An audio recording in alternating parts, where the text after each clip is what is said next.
ये वीडियो देखने से पहले खुद को शून्य पे अज्यूम करो, है ना। आप जीरो हो ये मान के ये वीडियो देखो। एनसीईआरटी का एक एक वर्ड याद कराने की प्लस उसको समझाने की गारंटी मेरी, रिस्पॉन्सिबिलिटी मेरी, पर आपको मैं कसम दे रहा हूं एक भी सेकंड वीडियो का स्किप नहीं करना। ठीक है, स्टार्ट करते हैं।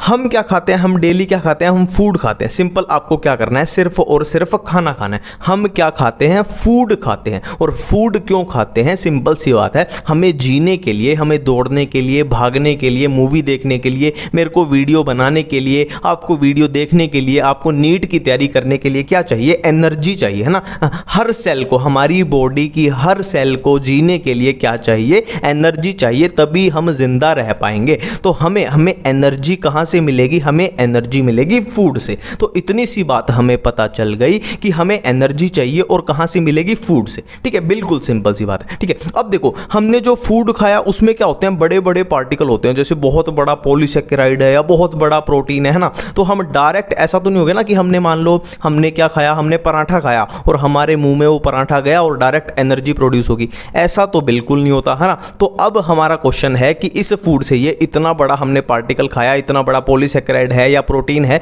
इससे एनर्जी कैसे निकलेगी, है ना, इससे एनर्जी कैसे निकलेगी। ठीक है, उस पे हम बात कर रहे हैं। देखो इतना बड़ा हमने खाया, इतना बड़ा पार्टिकल हमने खाया, तो पहले हम क्या करेंगे, इसकी डाइजेशन करेंगे। पहले हम क्या करेंगे, इसकी डाइजेशन करेंगे। डाइजेशन कुछ नहीं है, डाइजेशन क्या है, सिंपली क्या है, हमने ये बहुत बड़ा पार्टिकल था, ये एक मैक्रो मॉलिक्यूल था, तो मैक्रो मॉलिक्यूल को हम माइक्रो मॉलिक्यूल में क्या कर देते हैं, कन्वर्ट कर देते हैं, इसको छोटे छोटे पार्ट में तोड़ देते हैं। सिंपल सी बात है, मान लो ये पॉलीसेकेराइड है तो हमने यहां इसको मोनोसेकेराइड्स में तोड़ दिया ना। फॉर एग्जांपल ये ग्लूकोज में हम इसको तोड़ चुके हैं पॉलीसेकेराइड को, और इसी प्रोसेस को क्या बोलते हैं, सिंपली डाइजेशन बोलते हैं, डाइजेशन बोलते हैं। ठीक है, अब ये हमने क्या कर दिया, फूड डाइजेस्ट कर लिया। अब डाइजेस्ट करने के बाद इसको हम क्या कर लेंगे, अब्जॉर्ब कर लेंगे, अब्जॉर्ब कर लेंगे। सिंपल सी बात है, हमें इस फूड को क्या करना है, एक एक बॉडी की हर एक सेल के पास पहुंचाना है ना। जो ये हमारे पास ग्लूकोज बना, हमें इस ग्लूकोज को पूरी बॉडी में हर सेल के पास पहुंचाना है। क्यों पहुंचाना है, ताकि वो सेल, हर एक सेल उससे एनर्जी निकाल पाए। तो एक एक बॉडी की एक एक सेल, यानी हाथों में भी पहुंचाना है, पैरों में भी, कान में भी, आंख में भी, नाक में भी, तो हर जगह पहुंचाने का एक ही सबसे अच्छा रास्ता है कि इस फूड को कहां अब्जॉर्ब करा दे, हम ब्लड में अब्जॉर्ब करा देते हैं। ब्लड, है ना। देखो ब्लड पूरी बॉडी में फ्लो करेगा, ब्लड एक पाइपलाइन सिस्टम की तरह। फॉर एग्जांपल आपको कलकत्ता से मुंबई कुछ भेजना है, तो कलकत्ता से जो मुंबई जो नदी आ रही है उसमें हम पटक देते हैं, वो नदी बहती बहती उस सामान को ले आएगी। और ऐसे ही ब्लड है, अपनी पूरी बॉडी में ये फूड को लेके जाएगा। ठीक है, तो ये अब्जॉर्प्शन करने के बाद ये फूड पार्टिकल्स कहां आ चुके हैं, अपने ब्लड में आ चुके हैं। अब ब्लड कहां जाएगा, ब्लड कहां जाएगा, पूरी बॉडी की सेल्स के पास। ब्लड कहां सप्लाई होगा, पूरी बॉडी में होगा ना, हर जगह। देखो फॉर एग्जांपल हम एक टिश्यू ले लेते हैं, ये एक टिश्यू ले लिया हमने, टिश्यू। देखो देखो टिश्यू क्या होता है, टिश्यू होता है ग्रुप ऑफ सेल्स, है ना। सेल्स मिलके बनाते हैं टिश्यू। ये हमारे पास एक टिश्यू है ना, जिसमें बहुत सारी सेल्स है, बहुत सारी सेल्स। ठीक है, अब जो ये फूड पार्टिकल्स है ना, फूड पार्टिकल ये हर एक सेल के पास जाएंगे। ये food particle for example glucose है, ये हर एक सेल के पास जाएंगे। और फिर क्या होगा, हमने जो पढ़ा था ना रेस्पिरेशन इन प्लांट्स में, कि अब फूड की क्या होगी, ब्रेक डाउन होगी। ब्रेक डाउन भी कैसे, ऑक्सीडेशन के थ्रू। और फिर क्या होगा, वो होती है ना अपनी ग्लाइकोलिसिस होगी, लिंक रिएक्शन होगी, क्रेब साइकिल होगी। और वो सब किस लिए थी, ताकि हमें क्या मिल पाए, ताकि हमें क्या मिल पाए, हमें एनर्जी मिल पाए, हमें एनर्जी मिल पाए। ठीक है ना। मैंने अभी एक बात बोली कि इस फूड की सेल के अंदर, मैं फिर से रिपीट करने जा रहा हूं, बातों को ध्यान से सुनना। सेल के अंदर इस फूड की जो ग्लूकोज पहुंच चुका है, मान लो, उसकी क्या होगी, ब्रेकडाउन होगी, ब्रेकडाउन होगी। और ब्रेकडाउन भी कैसी होगी, ऑक्सीडेशन से होगी। ब्रेकडाउन भी कैसे होगी, ऑक्सीडेशन से होगी, है ना। सिंपल सी बात है ना, यहाँ पे 5 स्टार लगा लो। तो सिंपल सी बात हमें यहाँ समझ आ रही है कि यहाँ पे सेल्स के अंदर क्या होनी है, ऑक्सीडेशन होनी है। तो ऑक्सीडेशन करने के लिए कौन सी गैस चाहिए, हमें ऑक्सीजन चाहिए, है ना। ऑक्सीडेशन तभी तो करेंगे, हमारे पास ऑक्सीजन अवेलेबल होगी, है ना। बिल्कुल ठीक है, इतनी बातें हमें समझ आती हैं। ठीक है, अब यहाँ पे ऑक्सीडेशन हुई, है ना। फूड की क्या हुई, ब्रेकडाउन हुई, कैसे, ऑक्सीडेशन करके, ऑक्सीडेशन करके। और इस प्रोसेस में एक गैस निकलती है। देखो ऑक्सीजन तो हमने यूज की, है ना, यूज की। और एक गैस निकलती है इस प्रोसेस में, जिसका नाम होता है CO2, कार्बन डाइऑक्साइड। ये एक तरीके से वेस्ट प्रोडक्ट निकला है, ये एक तरीके से वेस्ट प्रोडक्ट निकला है। ठीक है, तो हमें यहाँ इतनी बातें समझ आई कि हमें ऑक्सीजन क्या है चाहिए, और CO2 एक वेस्ट प्रोडक्ट है, इसको हमें बाहर बाहर निकालना है, ये हमारे लिए हानिकारक है, हार्मफुल है, ठीक है। हमें ऑक्सीजन चाहिए और ये क्या है, CO2 एक वेस्ट प्रोडक्ट है, ठीक है। अब देखो, अब ये सेल के अंदर जो भी हुआ ना, ये ऑक्सीडेशन और ये सब जो हुआ, इसको हम क्या बोलते हैं, इसको बोलते हैं हम सेलुलर रेस्पिरेशन, इसको हम बोलते हैं सेलुलर रेस्पिरेशन, सेलुलर रेस्पिरेशन, ठीक है। अब देखो बिल्कुल ध्यान से, अब ये हमारा चैप्टर क्या बोलता है, ये जो हम पढ़ने जा रहे हैं इसमें क्या है, देखो अब आपका क्वेश्चन होना चाहिए कि ये जो ऑक्सीजन हमें चाहिए ये हम कहाँ से लाएंगे, ये ऑक्सीजन हम कहाँ से लाएंगे। और दूसरा क्वेश्चन आपका होना चाहिए कि ये जो CO2 हमें बाहर निकालनी है, इसको हम बाहर कैसे निकालेंगे, इसको हम बाहर कैसे निकालेंगे। तो सिंपल सी बात है, सिंपल सी बात है, हमारे पास ऑक्सीजन लेने का क्या जरिया है, एटमॉस्फेयर, है ना। बाहर आप खुले मैदान में जाओ या अब भी आप किसी रूम में बैठे हो तो आप कहां से ऑक्सीजन ले रहे हो, एटमॉस्फेयर से ऑक्सीजन ले रहे हो। आप कहां से ऑक्सीजन ले रहे हो, एटमॉस्फेयर से ले रहे हो, ठीक है। और आप CO2 रिलीज कर रहे हो, आप CO2 रिलीज कर रहे हो कहां पे, एटमॉस्फेयर के अंदर आप CO2 रिलीज कर रहे हो, है ना। इतनी सी सिंपल सी बातें अपने को समझ आती है, ठीक है। तो ये एटमॉस्फेयर से ऑक्सीजन लेना और CO2 को एटमॉस्फेयर में रिलीज करना, ये हम इस चैप्टर में पढ़ने वाले हैं, है ना। और इस प्रोसेस को हमारी बॉडी जब ये काम करेगी, इस चीज को हम क्या बोल देते हैं, ब्रीदिंग बोल देते हैं। इस चीज को हम क्या बोल देंगे, इसको बोल देंगे ब्रीदिंग, या दूसरे शब्दों में बोल लो हम नॉर्मल रेस्पिरेशन भी इसको बोल सकते हैं, नॉर्मल रेस्पिरेशन, है ना। सेलुलर रेस्पिरेशन ये वाली थी सेल के अंदर, और ये है अपनी नॉर्मल रेस्पिरेशन, ब्रीदिंग और नॉर्मल रेस्पिरेशन, ठीक है। अब देखो जो डाइजेशन थी वो कौन करता है, डाइजेस्टिव सिस्टम करता है। रिप्रोडक्शन है तो कौन करेगा, अपना रिप्रोडक्टिव सिस्टम करेगा, है ना। नर्वस सिस्टम से रिलेटेड कुछ है तो नर्वस सिस्टम करेगा। अब रेस्पिरेशन कौन करेगा, तो सिंपल सी बात है, रेस्पिरेशन कौन करेगा, रेस्पिरेटरी सिस्टम करेगा। रेस्पिरेशन कौन करेगा, रेस्पिरेटरी सिस्टम करेगा, ठीक है। अब हम बात करेंगे कि इस रेस्पिरेटरी सिस्टम में हमारे पास क्या क्या आता है, रेस्पिरेटरी सिस्टम में हमारे पास क्या क्या आएगा। सिंपल सी बात है, अब ये आगे हम करने वाले हैं। नेक्स्ट बात करते हैं हम रेस्पिरेटरी ऑर्गन्स की, ठीक है। देखो रेस्पिरेशन पोरीफेरा में कैसे, डिफ्यूजन, सिलेंट्रेटा में डिफ्यूजन, टीनोफोरा में रेस्पिरेटरी ऑर्गन्स अब्सेंट, प्लेटीहेल्मिंथीज में डिफ्यूजन, अस्केहेल्मिंथीज में डिफ्यूजन, एनालीडा में मोइस्ट क्यूटिकल, अर्थ्रोपोडा में, देखो अर्थ्रोपोडा में, इनको ऐसे याद रख लेना, मैं बोल रहा हूं ये पूछ लिया जाएगा, ये याद रखना है आपको। प्रॉन में गिल्स, क्रैब में बुक गिल्स, इंसेक्ट में ट्रेकिया, स्कॉर्पियन में बुक लंग्स, और मोलस्का में फीदर लाइक गिल्स, एकाइनोडर्मेटा में गिल्स, हेमिकोर्डेटा में गिल्स, यूरोकोर्डेटा एंड सेफेलोकोर्डेटा में फेरिंजियल गिल स्लिट्स, फिशेस में gills, amphibian, reptile, bird, mammal में लंग्स, ठीक है। एक थोड़ा सा पैटर्न पकड़ो, देखो यहां पे बिल्कुल बेसिक चीजें चल रही थी, डिफ्यूजन डिफ्यूजन डिफ्यूजन डिफ्यूजन, है ना, ऐसी इस टाइप की चीजें चल रही थी। फिर क्या आए हम, फिर गिल्स की तरफ आए, है ना। फिर एक्वाटिक है तो गिल्स की तरफ आए। जैसे जैसे पानी में से एनिमल्स बाहर निकले, मतलब जमीन पे आने लगे, जैसे रेप्टाइल, बर्ड्स, मैमल जमीन पे रहते हैं, तो उनमें आ गए लंग्स। तो थोड़ा सा इसको पैटर्न के साथ,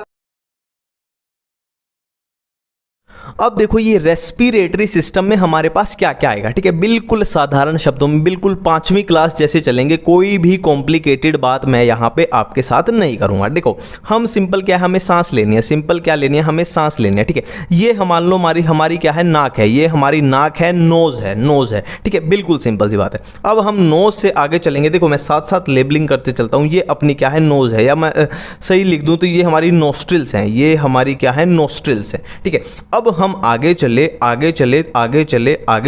ठीक है। तो ये हमारे पास एक चीज आई, ये स्पेस आया, इसको मैं बोल रहा हूं नोस्ट्रिल से आगे, इसको मैं बोल रहा हूं फेरिंग्स, बोल रहा हूं, ठीक है। नोस्ट्रिल से आगे देखो, ये तो सिंपल क्या हो जाएगा, नेजल चैम्बर हो जाएगा ना नाक में, ये नाक में हो गया नेजल चैम्बर, ये हमारी नोस्ट्रिल्स है। और आगे चलते में क्या आया, फेरिंग्स आया। अब फेरिंग्स से जब हम आगे बढ़ते हैं, देखो डायग्राम थोड़ा रफ है पर चीजें आपको एक एक याद करा के भेजूंगा, ठीक है।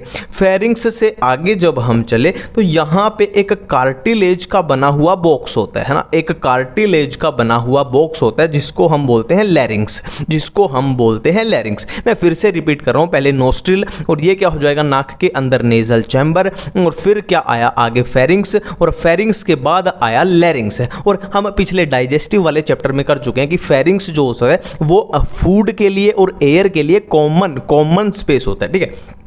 अब मैंने क्या बोला कि यहां पे आगे फेरिंग्स से आगे एक कार्टिलेज का बना हुआ बॉक्स आया जिसको हम बोल रहे हैं लैरिंग्स। अब लैरिंग्स का काम क्या होता है, लैरिंग्स क्या करता है, साउंड की प्रोडक्शन करता है, साउंड की प्रोडक्शन। हाँ, मैं अभी जो बोल रहा हूं वीडियो बनाते हुए किसकी वजह से, लैरिंग्स की वजह से, इसीलिए हम इसको साउंड बॉक्स भी बोल देते हैं, है ना। लैरिंग्स क्या करता है, देखो लैरिंग्स के क्वेश्चन मैं आपको बताता हूं। लैरिंग्स किससे बना है, कार्टिलेज से बना हुआ बॉक्स लाइक स्ट्रक्चर है ना, कार्टिलेज से बना हुआ, पहला क्वेश्चन। दूसरा क्वेश्चन क्या है, लैरिंग्स का फंक्शन क्या होता है, लैरिंग्स का फंक्शन होता है साउंड की प्रोडक्शन करता। तीसरा क्वेश्चन, लैरिंग्स का दूसरा नाम क्या है, देखो साउंड की प्रोडक्शन करेगा तो क्या बोल देंगे इसको, साउंड बॉक्स हम बोल देंगे, साउंड बॉक्स, ठीक है। अब हम यहां लैरिंग्स तक पहुंच चुके हैं। अब लैरिंग्स से आगे क्या आएगा, लैरिंग्स से आगे देखो ऐसे, ये बिल्कुल रफ डायग्राम है पर हम चीजें यहां सीख रहे हैं, चीजें सीख रहे हैं, ठीक है। लैरिंग्स से आगे ये एक ट्यूब सी आ जाएगी ना, एक ट्यूब सी आ जाएगी, और इस ट्यूब लाइक स्ट्रक्चर को, है ना, इस ट्यूब लाइक स्ट्रक्चर को मैं क्या बोल रहा हूं, ट्रेकिया बोल रहा हूं। ये हमारी क्या आ गई, ट्रेकिया आ गई, ये हमारी क्या आ गई, ट्रेकिया आ गई।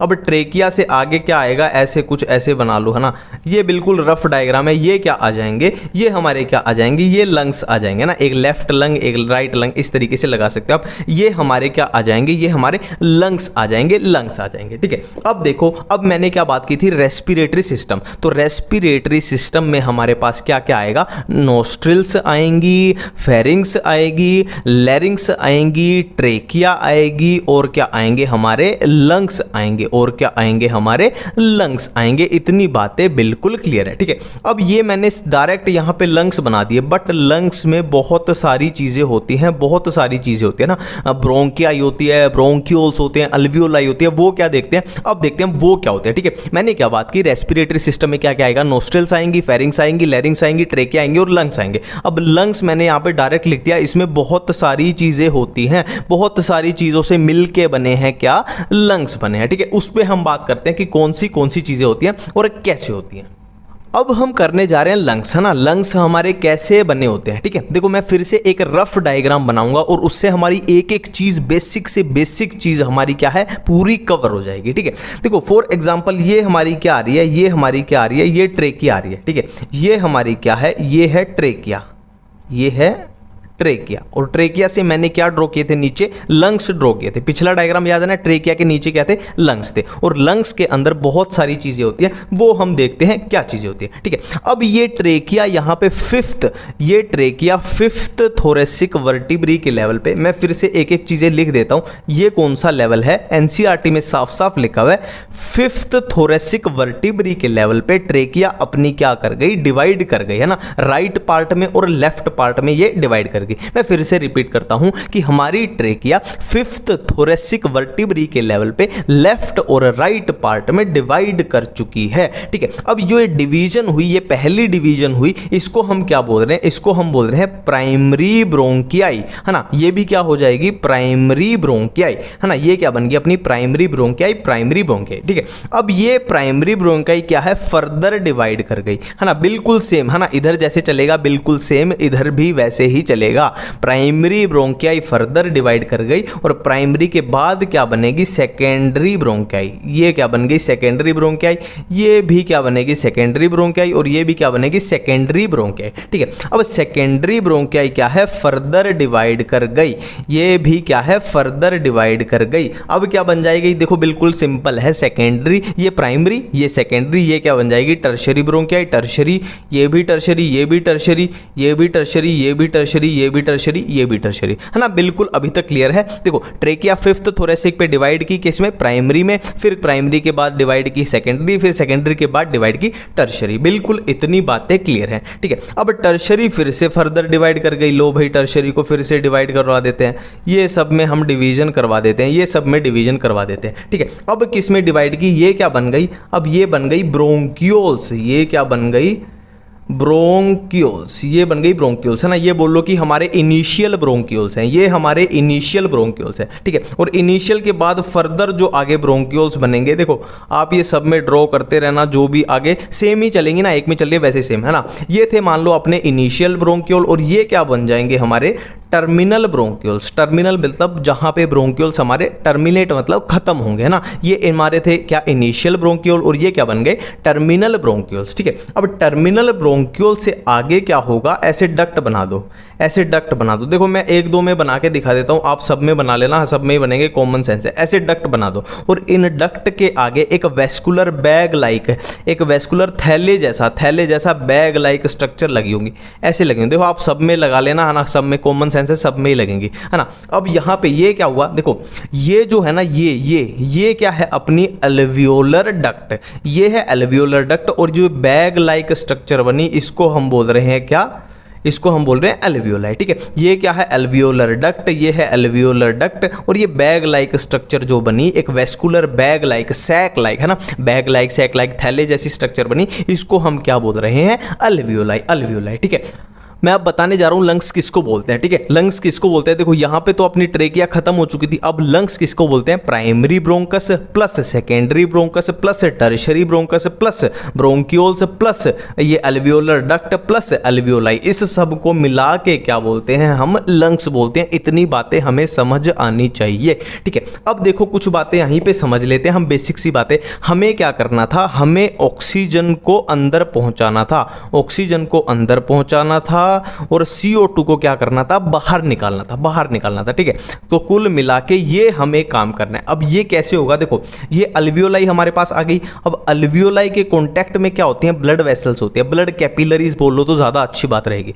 ये अल्वियोलाई के कांटेक्ट में क्या होती है, ब्लड कैपिलरीज होती है, इसमें क्या होगा, ब्लड होगा, है ना। अब हमने बोला था कि ऑक्सीजन ब्लड में चली जाएगी तो क्या है, वो पूरी बॉडी में अब ये ब्लड फैल जाएगा। और सेम CO2 के लिए कि पूरी बॉडी से क्या होगा, ब्लड यहां पे आएगा और यहां से चली जाएगी। देखो मैं फिर से इसको बता देता हूं, कंफ्यूज नहीं होना है। देखो ऑक्सीजन हमें अंदर घुसानी है, तो ऑक्सीजन यहां से आएगी, ट्रेकिया से आएगी, फिर ऐसे ऐसे ऐसे ऐसे ट्रेवल करती कहां जाएगी, ऑक्सीजन अल्वियोलाई में ऑक्सीजन अब आ चुकी है। अब ऑक्सीजन कहां डिफ्यूज कर जाएगी, ये ब्लड कैपिलरी में। ऑक्सीजन कहां डिफ्यूज कर जाएगी, ये ब्लड कैपिलरी में। अब ब्लड कहां जाएगा, पूरी बॉडी में जाएगा, और हर सेल के, बॉडी की हर सेल के पास ऑक्सीजन पहुंच जाएंगी। और CO2 के लिए बिल्कुल उल्टा है कि बॉडी की हर सेल से CO2 कहां आएगी, ब्लड में आएगी, और यहां से डिफ्यूज होकर CO2 कार्बन डाइऑक्साइड ऐसे बाहर निकल जाएगी, ना। बिल्कुल ऑपोजिट चल रहा है, बिल्कुल इतनी बातें समझ आती है। अब देखो एक और चीज जो NCERT में दी है वो भी मैं इसी डायग्राम में आपकी कवर करा देता हूं, ठीक है। देखो बिल्कुल सिंपल है, हम कहां से चले थे, हम नोस्ट्रिल से चले थे, है ना। हम कहां से चले थे, नोस्ट्रिल से चले थे। नोस्ट्रिल के बाद क्या आया था, अपना फेरिंग्स आया था, फिर क्या आया था, अपना लैरिंग्स आया था, फिर अपनी आई क्या, ट्रेकिया, और फिर अपने आए अपने लंग्स आए, ठीक है। अब देखो मैं एक बात बोलने जा रहा हूं, यहां पे नोस्ट्रिल से लेके अल्वियोलाई तक हमें जाना है, नोस्ट्रिल से लेके अल्वियोलाई तक जाना है, और इसी को हम क्या बोल रहे हैं, रेस्पिरेटरी सिस्टम बोल रहे हैं। अब देखो इस पूरे रेस्पिरेटरी सिस्टम को दो पार्ट में डिवाइड कर दो, दो पार्ट में, है ना। पहला पार्ट कौन सा होगा, जो इस अल्वियोलर डक्ट से ऊपर है। मतलब कहने का मतलब क्या है, पहला पार्ट अपना कौन सा होगा, पहला पार्ट की जो नोस्ट्रिल से लेके टर्मिनल ब्रोंक्यूल्स तक, नोस्ट्रिल से लेके टर्मिनल ब्रोंक्यूल्स तक कौन सा होगा, पहला पार्ट, ठीक है। और दूसरा पार्ट कौन सा हो जाएगा, अपना अल्वियोलर डक्ट। दूसरा पार्ट कौन सा हो जाएगा, अल्वियोलर डक्ट प्लस अल्वियोलाई, है ना। अल्वियोलर डक्ट और अल्वियोलाई, ये वाला दूसरा पार्ट हो जाएगा। सिंपल सी बात है, एक बार इसको दोबारा करते हैं। देखो हमने क्या है, पूरे रेस्पिरेटरी सिस्टम को नोस्ट्रिल से लेके अल्वियोलाई तक जो अपना रेस्पिरेटरी सिस्टम है उसको दो पार्ट में डिवाइड कर दिया। पहला पार्ट क्या है, नोस्ट्रिल से लेके यहां तक, इससे ऊपर वाला पहला पार्ट, है ना, टर्मिनल ब्रोंक्यूल्स तक। और दूसरा पार्ट क्या है, ये अपने पास क्या बच गया, ये अल्वियोलर डक्ट बच गई और ये अल्वियोलाई बच गई, है ना, यही तो बच गया। तो पहले पार्ट को हम क्या बोल रहे हैं, पहले पार्ट को हम नाम दे रहे हैं, कंडक्टिंग पार्ट। पहले पार्ट को हम नाम दे रहे हैं कंडक्टिंग पार्ट, है ना। दूसरे पार्ट को हम नाम दे रहे हैं रेस्पिरेटरी पार्ट, या बोल लो एक्सचेंजिंग पार्ट। रेस्पिरेटरी पार्ट या बोल लो एक्सचेंजिंग पार्ट, ये एनसीईआरटी में लिखा हुआ है, इसको हम बिल्कुल भी याद नहीं करेंगे, सिंपल सी बात है। देखो गैसेस का जो एक्सचेंज होना है ना, यहाँ ब्लड है, गैसेस का जो एक्सचेंज होना है वो किसके थ्रू होना है, ये अल्वियोलाई के थ्रू होना है, और इसीलिए इसको बोल दिया अल्वियोलाई वाले पार्ट को हमने बोल दिया क्या, रेस्पिरेटरी या एक्सचेंजिंग। एक्सचेंजिंग मतलब जो गैसेस का एक्सचेंज होगा, रेस्पिरेटरी मतलब जो एक्चुअल में रेस्पिरेशन हो रही है वो कहाँ हो रही है, अल्वियोलाई में हो रही है ना। अब ये कंडक्टिंग पार्ट क्या कर रहा है, कंडक्टिंग पार्ट क्या कर रहा है, सिंपली क्या कर रहा है, ये एक पाइपलाइन का काम कर रहा है कि बाहर से जो एयर आई उसको क्या कर रहा है, अल्वियोलाई तक पहुंचाने का काम कर रहा है कंडक्टिंग पार्ट, ठीक है। और कंडक्टिंग पार्ट के और भी फंक्शन एनसीईआरटी में लिखे हुए हैं। देखो पहला फंक्शन क्या है, देखो हमारे नोस्ट्रिल यानी नाक में हमारे छोटे छोटे से हेयर्स होते हैं, छोटे छोटे बाल होते हैं। अब उनका काम क्या है, इम्प्योरिटीज, उनका काम क्या है, इम्प्योरिटीज को अंदर जाने से रोकना, है ना। उसमें क्या होगा, हेयर्स में इम्प्योरिटीज जो है वो रुक जाएगी, है ना। तो कंडक्टिंग पार्ट का पहला फंक्शन क्या है, इम्प्योरिटीज को रोकना, है ना। और इसका दूसरा फंक्शन एनसीईआरटी में क्या लिखा हुआ है कि ये टेम्परेचर मेंटेन करेगी, है ना। मान लो बाहर बहुत गर्म एयर है या बहुत ठंडी एयर है, वो हमारे लंग्स को नुकसान पहुंचा सकती है, तो कंडक्टिंग पार्ट क्या करेगा, उस एयर को बॉडी टेम्परेचर, नॉर्मल टेम्परेचर पे लाएगा, तब जाके अल्वियोलाई तक पहुंचाएगा, नहीं तो अल्वियोलाई क्या है, डैमेज हो सकती है। दूसरा फंक्शन क्या है, टेम्परेचर, नॉर्मल टेम्परेचर पे बाहर की एयर को लाना। और तीसरा फंक्शन क्या है, ह्यूमिडिटी प्रोवाइड करना, ह्यूमिडिटी, है ना। कैसे, उसमें क्या होगी, कंडक्टिंग जोन में क्या होगी, म्यूकस सिक्रीट होगी, तो वो क्या ह्यूमिडिटी प्रोवाइड करेगी, सूखापन नहीं होने, ड्राइनेस नहीं होने देगी। आपने देखा होगा ना, जब कई बार हमारे खांसी होती है, सूखी खांसी, तो पूरा ड्राई हो जाता है, तो हमें सांस लेने में दिक्कत होती है ना। तो कंडक्टिंग पार्ट के हमने क्या किए, तीन फंक्शन किए, एनसीईआरटी में साफ साफ लिखा हुआ है। क्या, पहला क्या है, इंप्योरिटीज को दूर रखना, दूसरा क्या है, जो एयर आएगी उसको नॉर्मल टेम्परेचर पे अल्वियोलाई तक पहुंचाना, और तीसरा क्या है, आने वाली एयर को ह्यूमिड रखना ना, उसको सूखा नहीं होने देना, ह्यूमिडिटी बनाए रखनी है, ठीक है। बिल्कुल क्लियर हो रहा है, इतनी बातें बिल्कुल क्लियर है। अब हम आगे बढ़ने जा रहे हैं।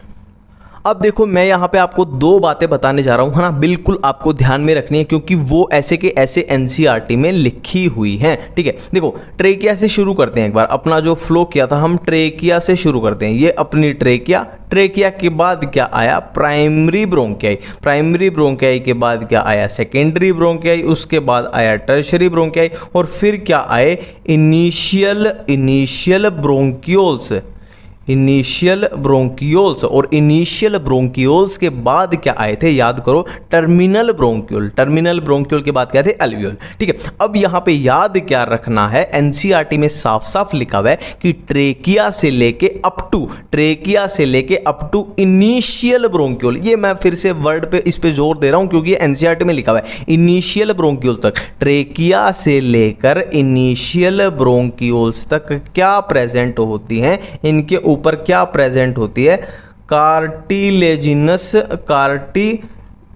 कार्टिलेजिनस रिंग प्रेजेंट होती है, कार्टिलेजिनस रिंग प्रेजेंट होती है, इसको हम याद रखेंगे। और ये रिंग कंप्लीट नहीं होती, कंप्लीट नहीं मतलब ये एक, देखो ये क्या है, एक कंप्लीट रिंग है, और मैं ऐसे कर दूं तो क्या है, ये इनकम्प्लीट रिंग है, तो ये जो होती है वो इनकम्प्लीट रिंग होती है, इनकम्प्लीट। बिल्कुल इतनी बातें क्लियर है। अब दूसरी बात आपको क्या ध्यान रखनी है, देखो मान लो ये क्या है, अपने लंग्स है, ये अपनी ट्रेकिया आ रही थी, और ये मान लो अपने लंग्स है, ये मान लो अपने लंग्स है, ठीक है। अब लंग्स के बाहर क्या होती है, एक कवरिंग होती है, लंग्स के बाहर क्या होती है, ये देखो ये एक कवरिंग होती है, ये एक कवरिंग होती है, और ये कैसी होती है, डबल लेयर्ड होती है। ये कवरिंग कैसी होती है, ये डबल लेयर्ड होती है, ठीक है। लंग्स के बाहर एक डबल लेयर्ड एक कवरिंग होती है, जिसको हम क्या बोलते हैं, जिसको हम क्या बोलते हैं, प्लूरा बोलते हैं, प्लूरा, ठीक है। अब प्लूरा देखो ये क्या है, प्लूरा की इनर मेम्ब्रेन, और ये क्या है, प्लूरा की आउटर मेम्ब्रेन, है ना, ये इनर लेयर, ये आउटर लेयर। अब इस दोनों लेयर, प्लूरा की दोनों लेयर्स के बीच क्या भरा होता है, फ्लूइड भरा होता है, प्लूरा की दोनों लेयर के बीच फ्लूइड भरा होता है, और इस फ्लूइड को क्या बोल देंगे, बिल्कुल नाम से ही कवर हो रहा है, प्लूरल की मेम्ब्रेन के बीच जो फ्लूइड है उसको क्या बोल देंगे, प्लूरल फ्लूइड बोल देंगे, प्लूरल फ्लूइड, है ना, प्लूरल फ्लूइड। अब इसका फ्लूइड का फायदा क्या होगा, फ्लूइड का फायदा यहाँ क्या होगा कि ये क्या करेगा, ये फ्रिक्शन को रिड्यूस करेगा। देखो फ्लूइड है तो क्या करेगा, ये फ्रिक्शन को रिड्यूस करेगा, है ना। बिल्कुल सिंपल सी बातें हैं, ये याद रखेंगे दोनों चीज। अब हम बात करने वाले हैं इंस्पायरेशन और एक्सपायरेशन के बारे में, ठीक है। बिल्कुल बेसिक तरीके से समझेंगे, बिल्कुल बेसिक तरीके से, ठीक है। देखो हम पहले इंस्पायरेशन को समझ लेते हैं,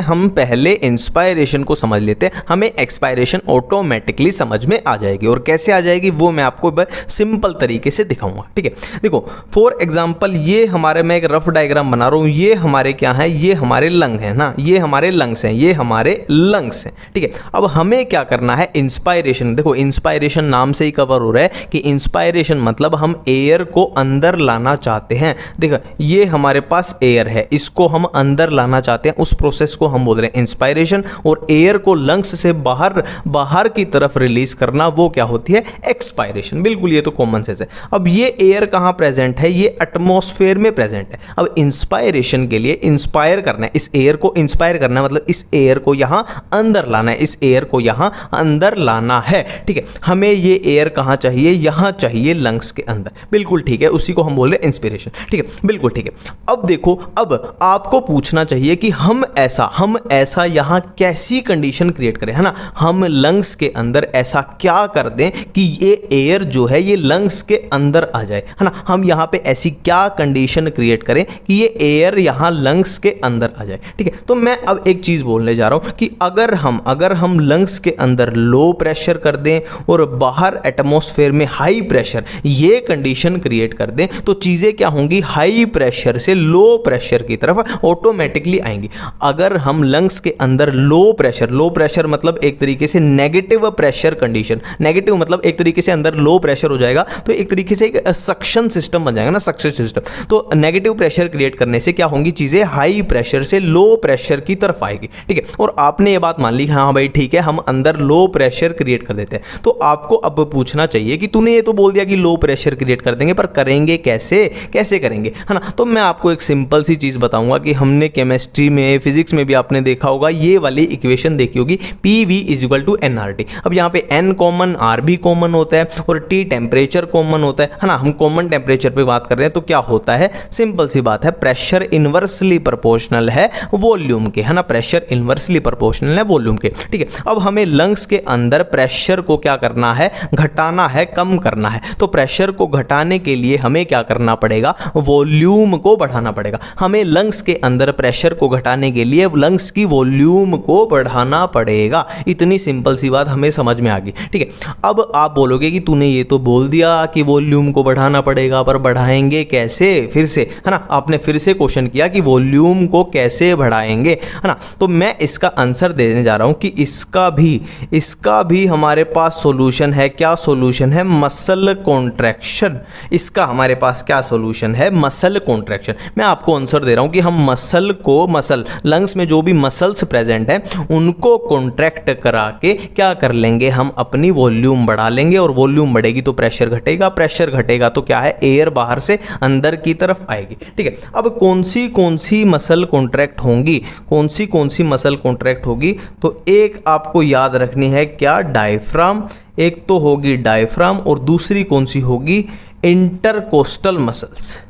दूसरी क्या है, इंटरकोस्टल मसल। देखो यहाँ पे एक सिंपल सी बात है, इंटर मतलब बीच में, कोस्टल मतलब रिब्स के बीच में जो मसल है उनको हम बोल रहे हैं इंटरकोस्टल मसल, ठीक है। अब ये दो टाइप की होती है, इंटरनल इंटरकोस्टल, एक्सटर्नल इंटरकोस्टल, पर उसमें आप बिल्कुल भी ध्यान मत दो, सिर्फ इतना याद रखो, दो मसल, डायफ्राम और इंटरकोस्टल मसल, ठीक है। हमने क्या किया कि हमने मसल को कॉन्ट्रैक्ट कराया, कौन सी, डायफ्राम और इंटरकोस्टल मसल। अब इनके कॉन्ट्रैक्ट होने से क्या होगा, ये वॉल्यूम अपनी बढ़ जाएगी, वॉल्यूम बढ़ेगी तो क्या होगा, प्रेशर कम हो जाएगा, तो क्या होगा, बाहर हाई प्रेशर, अंदर लो प्रेशर, तो एयर अपनी अंदर आ जाएगी, ठीक है। अब ये वॉल्यूम बढ़ती कैसे है, इस पे भी थोड़ा सा बात कर लेते हैं। देखो जब डायफ्राम, देखो ये हमारा डायफ्राम है, ये रेड कलर में मैंने इधर बना दिया, ये हमारा डायफ्राम है, और ये अभी कैसा है, ये डोम शेप है। ये अभी नॉर्मल कंडीशन में क्या है, ये डोम शेप है, रिलैक्स कंडीशन में, ठीक है।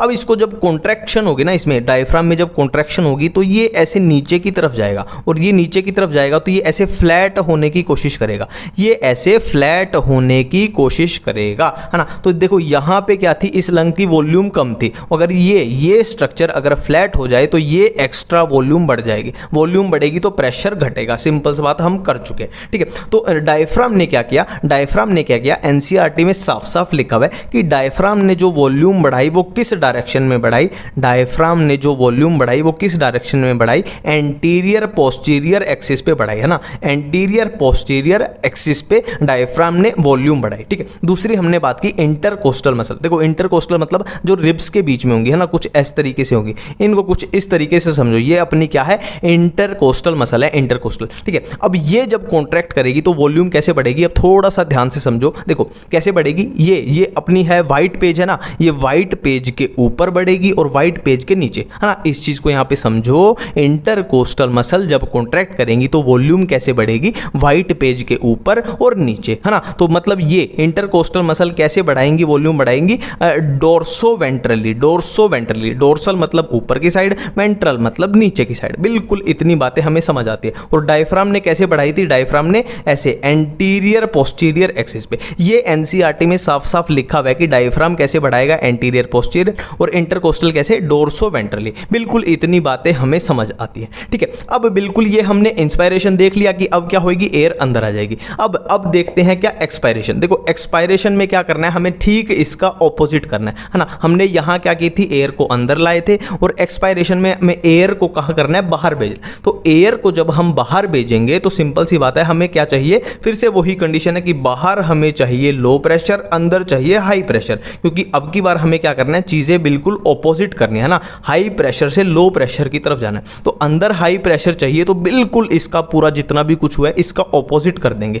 कि हाँ यहां क्या हुई थी, मसल कॉन्ट्रैक्शन हुई थी, हम एक्सपायरेशन में क्या कर देंगे, मसल्स को क्या करा देंगे, मसल्स को रिलैक्स करा देंगे, मसल को रिलैक्स करा देंगे एक्सपायरेशन में। रिलैक्स मतलब क्या, ये जो डायफ्राम जो ये फ्लैट हो चुका था, हम दोबारा से इसको ऐसा डोम शेप बना देंगे, ये फ्लैट हुए के दोबारा डोम शेप बना देंगे, क्योंकि अल्टीमेटली हमें क्या करना है, वॉल्यूम का डिक्रीज करना है, क्योंकि हमें प्रेशर अंदर बढ़ाना है। और ये इंटरकोस्टल मसल भी जो कॉन्ट्रैक्ट कर चुकी थी ये भी रिलैक्स हो जाएंगी, है ना, ये कुछ ऐसे ऊपर आ चुकी थी, ये भी रिलैक्स हो जाएंगी, ये भी रिलैक्स हो जाएंगी, बिल्कुल इसके ऑपोजिट, है ना। फिर क्या होगा, ऑपोजिट होने से अंदर हाई प्रेशर, बाहर लो प्रेशर, तो क्या होगी, जो अपनी कार्बन डाइऑक्साइड है वो बाहर की तरफ चली जाएगी, है ना, जो भी अपनी कार्बन डाइऑक्साइड है वो बाहर चली जाएगी। और इसी को हम क्या बोलते हैं, इंस्पिरेशन और एक्सपिरेशन, ठीक है। अब ये जो हमने की कि इंस्पिरेशन की, एक्सपिरेशन की, है ना, अब यहाँ पे एनसीईआरटी में साफ साफ लिखा है कि ये हमारी क्या हो रही है, नॉर्मल ब्रीदिंग हो रही है। ये जो हमने किया अभी, ये क्या है, हमारी नॉर्मल ब्रीदिंग है। अब एनसीईआरटी में साफ साफ लिखा हुआ है कि हम इनकी इंस्पिरेशन एक्सपिरेशन मतलब ब्रीदिंग की स्ट्रेंथ को बढ़ा सकते हैं, मतलब हम फोर्सफुली, है ना, फोर्सफुली भी चीजें कर सकते हैं, जैसे हम एक्स्ट्रा सांस लें या एक्स्ट्रा सांस छोड़ दें, है ना, अपना फोर्स लगा के, तो वो किसकी हेल्प से होता है, वो होता है अब्डोमिनल मसल की हेल्प से। फोर्सफुल ब्रीदिंग किसकी हेल्प से, अब्डोमिनल मसल्स की हेल्प से हम कर सकते हैं, कि नॉर्मल से ज्यादा सांस लें या नॉर्मल से ज्यादा सांस छोड़ दें, अब्डोमिनल मसल्स की हेल्प से। एक एक चीज मैं इसीलिए बार बार रिपीट करता हूं कि आपको साथ साथ चीजें याद हो जाए। एनसीईआरटी में लिखा हुआ है फोर्सफुल ब्रीदिंग किससे, अब्डोमिनल मसल्स की हेल्प से क्या होगी, फोर्सफुल ब्रीदिंग, है ना, बिल्कुल इतनी बातें क्लियर है। देखो अगर आपको थोड़ी बहुत नींद आ रही है तो कृपया करके उस नींद को दूर भगा दो, क्योंकि हम क्या कर रहे हैं, एक एक वर्ड एनसीईआरटी का डिक्टेट कर रहे हैं, है ना, और इसीलिए मैं बार बार चीजों को रिपीट कर रहा हूं कि आपको साथ में सारी चीजें याद हो जाएं, आपके लिए बाद के लिए कुछ भी ना बचे, साथ में ही याद करके जाएंगे, ठीक है। तो नेक्स्ट देखो क्या है, स्पायरोमीटर। स्पायरोमीटर क्या होता है, देखो सिंपल सी बात है, मीटर है तो मतलब ये कुछ नापने के लिए, कुछ मेजर करने के लिए, ठीक है, ये एक इंस्ट्रूमेंट है मेजर करने के लिए। स्पायरोमीटर एक इंस्ट्रूमेंट है कुछ मेजर करने के लिए। क्या मेजर करने के लिए, तो सिंपल सी बात है, देखो अभी तक हमने क्या पढ़ा, इंस्पायरेशन पढ़ी, एक्सपायरेशन पढ़ी, मतलब क्या है, हम हवा को अंदर ले रहे हैं बॉडी के और बॉडी से बाहर छोड़ रहे हैं। तो जितनी हवा अंदर ली या जितनी बाहर छोड़ी उसको नापने के लिए, उसको मेजर करने के लिए जो इंस्ट्रूमेंट यूज होता है वो spirometer, estimation of respiratory volume, है ना, कितनी हवा अंदर जा रही है, कितनी बाहर जा रही है और किस, ये सब नापने के लिए, सिंपल सी बात। अब नेक्स्ट है ब्रीदिंग रेट। देखो ब्रीदिंग रेट सिंपल है, एक हेल्दी ह्यूमन ह्यूमन, एक हेल्दी अडल्ट ह्यूमन की बात हम कर रहे हैं कि ब्रीदिंग रेट क्या होता है, कि एक मिनट में कोई हेल्दी इंसान कितनी बार सांस लेता है नॉर्मली, है ना, उसको हम बोले ब्रीदिंग रेट। कितनी बार? 12 to 16 टाइम, 12 से 16 बार सांस लेता है एक हेल्दी ह्यूमन एक मिनट में। ठीक है, बिल्कुल इतनी बातें क्लियर है। देखो ये जो अपना टॉपिक है ना, रेस्पिरेटरी वॉल्यूम्स वाला, रेस्पिरेटरी कैपेसिटी वाला, ठीक है, इसमें कुछ भी याद नहीं करना, कुछ भी रटना नहीं है। ठीक है, बस थोड़ी देर मेरी बातें ध्यान से सुनो, आपको मजा आ जाएगा, गारंटी दे रहा हूं, जिंदगी भर के लिए आपको याद करवा के भेजूंगा। ठीक है, देखो हमारे पास रेस्पिरेटरी वॉल्यूम्स कौन सी होती हैं? एक होती है टाइडल वॉल्यूम, एक होती है इंस्पिरेटरी रिजर्व वॉल्यूम, एक होती है एक्सपिरेटरी रिजर्व वॉल्यूम, एक है रेजिडुअल वॉल्यूम। ये 4 वॉल्यूम अपने को दिखाई देंगी। और कैपेसिटी की बात करें तो inspiratory capacity, expiratory capacity, vital capacity, total lung capacity and functional residual capacity. ठीक है, ये वॉल्यूम्स, ये कैपेसिटी, इससे अलग अपनी एनसीईआरटी में कुछ भी नहीं लिखा है, आप जाके चेक कर लो। ठीक है, तो कुल मिला के इन्हीं चीजों को समझना है, इन्हीं को अपने को देखना है। ठीक है, अब यहां आपको एक मजे की बात बता दूं कि जो कैपेसिटी होती है ना, कोई भी कैपेसिटी होती है वो इन वॉल्यूम्स को ही मिला जुला के बनती है। ठीक है, मैं फिर से रिपीट करता हूं कि कोई भी कैपेसिटी वॉल्यूम्स को ही मिला जुला के बनती है। ये बातें मैं आपको अभी दिखाऊंगा। ठीक है, अब देखो यहां पे बहुत ज्यादा मजा आने वाला है। ठीक है, बेसिकली मैं आपको बताऊंगा हम क्या देखने वाले हैं, अपना ब्रीदिंग पैटर्न देखने वाले हैं। और ये 2 लाइन में यहां पे ड्रॉ कर लेता हूं और इसी के बीच में हम क्या करेंगे, अपना ब्रीदिंग पैटर्न देखेंगे, है ना। हम सिंपली करने क्या वाले हैं, सांस अंदर लेंगे, सांस बाहर छोड़ेंगे, सांस अंदर लेंगे, सांस अब बाहर छोड़ेंगे। देखो ये हमने सांस अंदर लिया, ये हमने सांस बाहर छोड़ा, ये फिर से हमने सांस अंदर लिया, ये फिर से हमने सांस बाहर छोड़ा, और फिर ये हमने क्या किया, फोर्सफुली सांस को अंदर खींच लिया और ये सांस को बाहर छोड़ा। ठीक है, अब हमने क्या किया, फिर से नॉर्मली सांस अंदर लिया और क्या है, फोर्सफुली सांस बाहर छोड़ दिया, और ये फिर से नॉर्मली सांस अंदर, नॉर्मली सांस बाहर। ठीक है, अब देखो हम यहां पे एक बात बिल्कुल आसानी से बोल सकते हैं कि ये वाली पीक है जो ये क्या दिखा रही है, नॉर्मल इंस्पायरेशन। ये भी normal inspiration, normal inspiration, normal inspiration. और ये बड़े वाली पीक है, देखो ये क्या दिखा रही है, अपनी फोर्सफुल इंस्पायरेशन। और ये क्या है, अपनी normal expiration, normal expiration, normal expiration. और ये क्या है, अपनी फोर्सफुल एक्सपायरेशन। ठीक है, इतनी बातें अपने को समझ आ गई बिल्कुल आसान तरीके से। ठीक है, अब देखो हम नॉर्मली जितना सांस अंदर लेते हैं या जितना सांस बाहर छोड़ते हैं, तो उसमें जितनी वॉल्यूम ऑफ एयर का एक्सचेंज हुआ उसको हम बोल देते हैं क्या, टाइडल वॉल्यूम। मतलब जो ये रेड वाली लाइन है इसके बीच में अपनी क्या है, टाइडल वॉल्यूम। हमने नॉर्मली जितनी सांस अंदर ली या नॉर्मली जितनी सांस बाहर छोड़ी उसको हम बोल रहे हैं टाइडल वॉल्यूम। ठीक है, अब हम बात करने वाले हैं इंस्पिरेटरी रिजर्व वॉल्यूम की। देखो इंस्पिरेटरी रिजर्व वॉल्यूम बिल्कुल नाम से ही कवर करेंगे, नाम से ही। देखो अब देखो नाम से ही कवर हो रहा है, रिजर्व वॉल्यूम, है ना। रिजर्व वॉल्यूम मतलब वो हमने रिजर्व रखी है, हम नॉर्मल कंडीशन में उसका यूज नहीं करते, सिर्फ और सिर्फ फोर्सफुल कंडीशन में उसका यूज करते हैं। नॉर्मल तो अपनी ये है, नॉर्मल तो अपनी लाल लाइन, ये रेड कलर की लाइंस के बीच में आ रही है नॉर्मल, तो ये क्या है, रिजर्व है। इसको हम जरूरत पड़ने पे या फोर्सफुल कंडीशन पे यूज करते हैं। तो ये अपनी क्या हो जाएगी, ये अपनी हो जाएगी क्या, इंस्पिरेटरी रिजर्व वॉल्यूम। कि इतनी वॉल्यूम क्या है, हम रिजर्व पड़ी है, हम जरूरत पड़ने पे इंस्पायर कर सकते हैं, हमने उसको रिजर्व रखा है। तो ये होगी अपनी इंस्पिरेटरी रिजर्व वॉल्यूम। अब ध्यान दो, ये अपनी क्या थी, ये अपनी क्या थी, टाइडल वॉल्यूम थी, है ना। ये अपनी थी टाइडल वॉल्यूम। तो अगर बात करें कैपेसिटी की, तो इंस्पिरेटरी कैपेसिटी जो हो जाएगी, मतलब टोटल इंस्पायर करने की कैपेसिटी, तो वो क्या हो जाएगी, यहां से लेके यहां तक टोटल इंस्पायर करने की कैपेसिटी, तो वो क्या हो जाएगी, inspiratory reserve volume plus tidal volume. अब मेरी बात याद करो कि कैपेसिटी वॉल्यूम्स को ही मिला जुला के बनती हैं। ठीक है, और सेम तरीके से अगर हम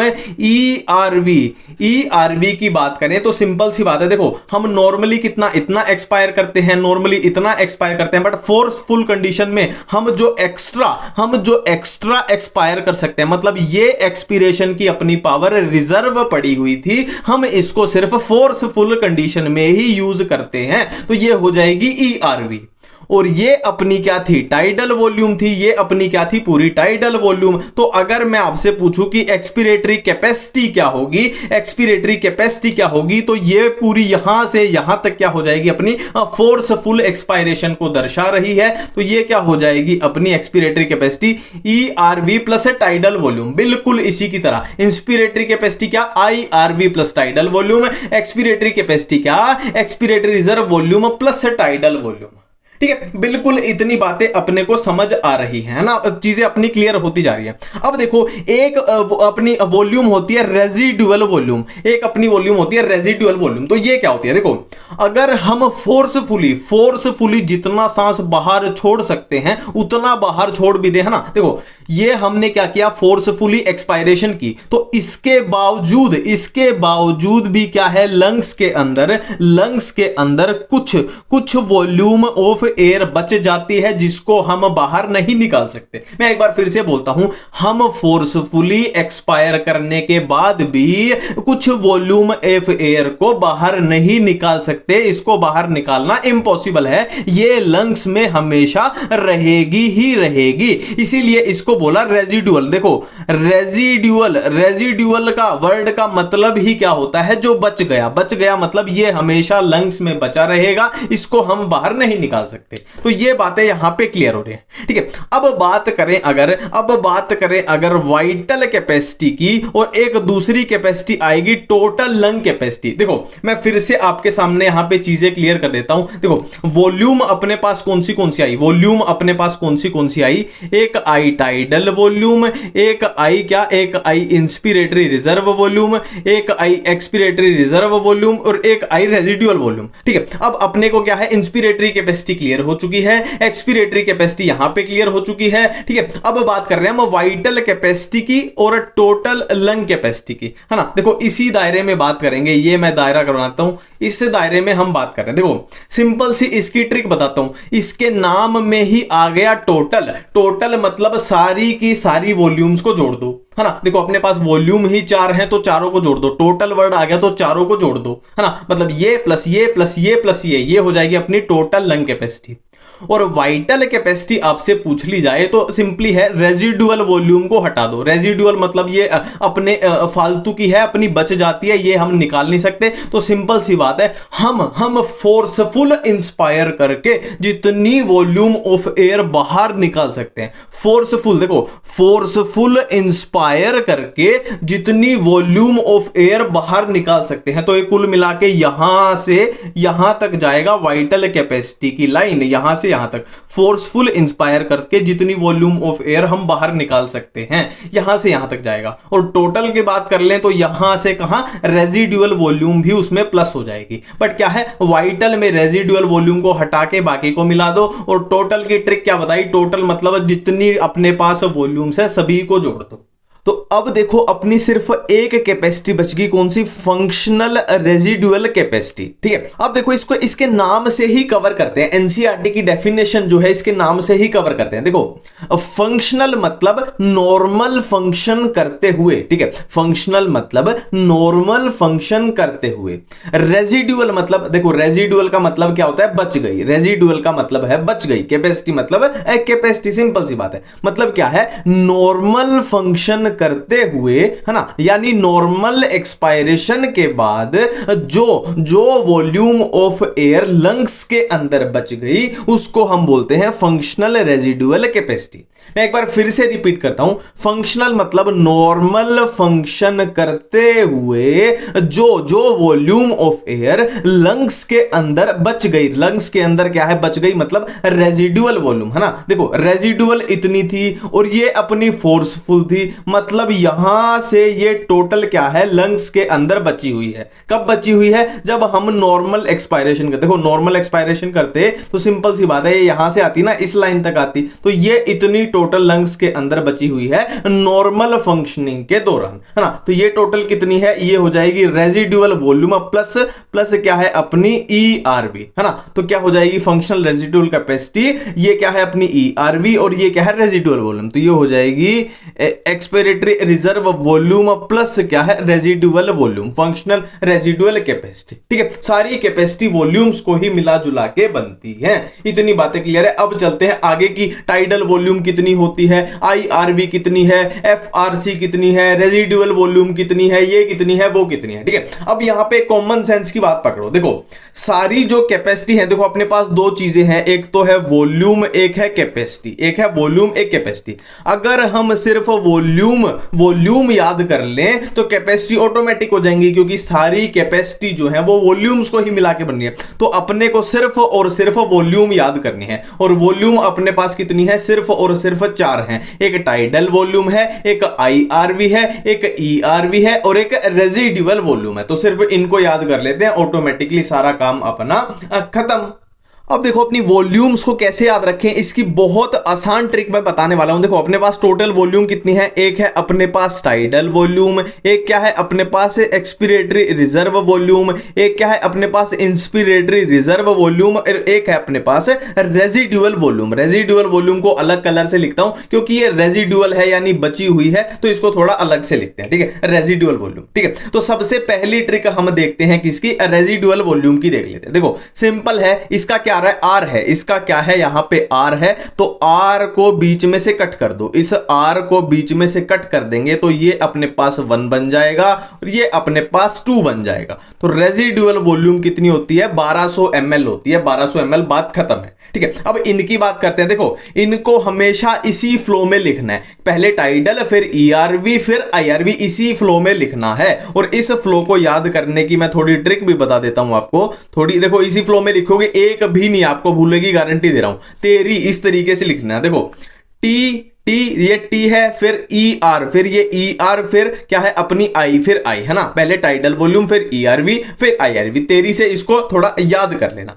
अब बेसिकली करना क्या है, देखो टाइडल वॉल्यूम को 2 से मल्टीप्लाई कर दो और ERV को 3 से मल्टीप्लाई कर दो और तीनों को इक्वल कर दो। बात आपकी खत्म है। सारी वॉल्यूम सारी कैपेसिटी अपने को यहां पे याद हो चुकी है। ठीक है, टाइडल वॉल्यूम को मल्टीप्लाई बाय 2 कर दो, ERV को मल्टीप्लाई बाय 3 कर दो और तीनों को इक्वल कर दो। रेजिडुअल वॉल्यूम अपने को ऑलरेडी हो चुकी है। ठीक है, अब देखो टाइडल वॉल्यूम लगभग सबको याद होती है, कितनी होती है, 500 ml होती है, लगभग सबको ये बातें पता है।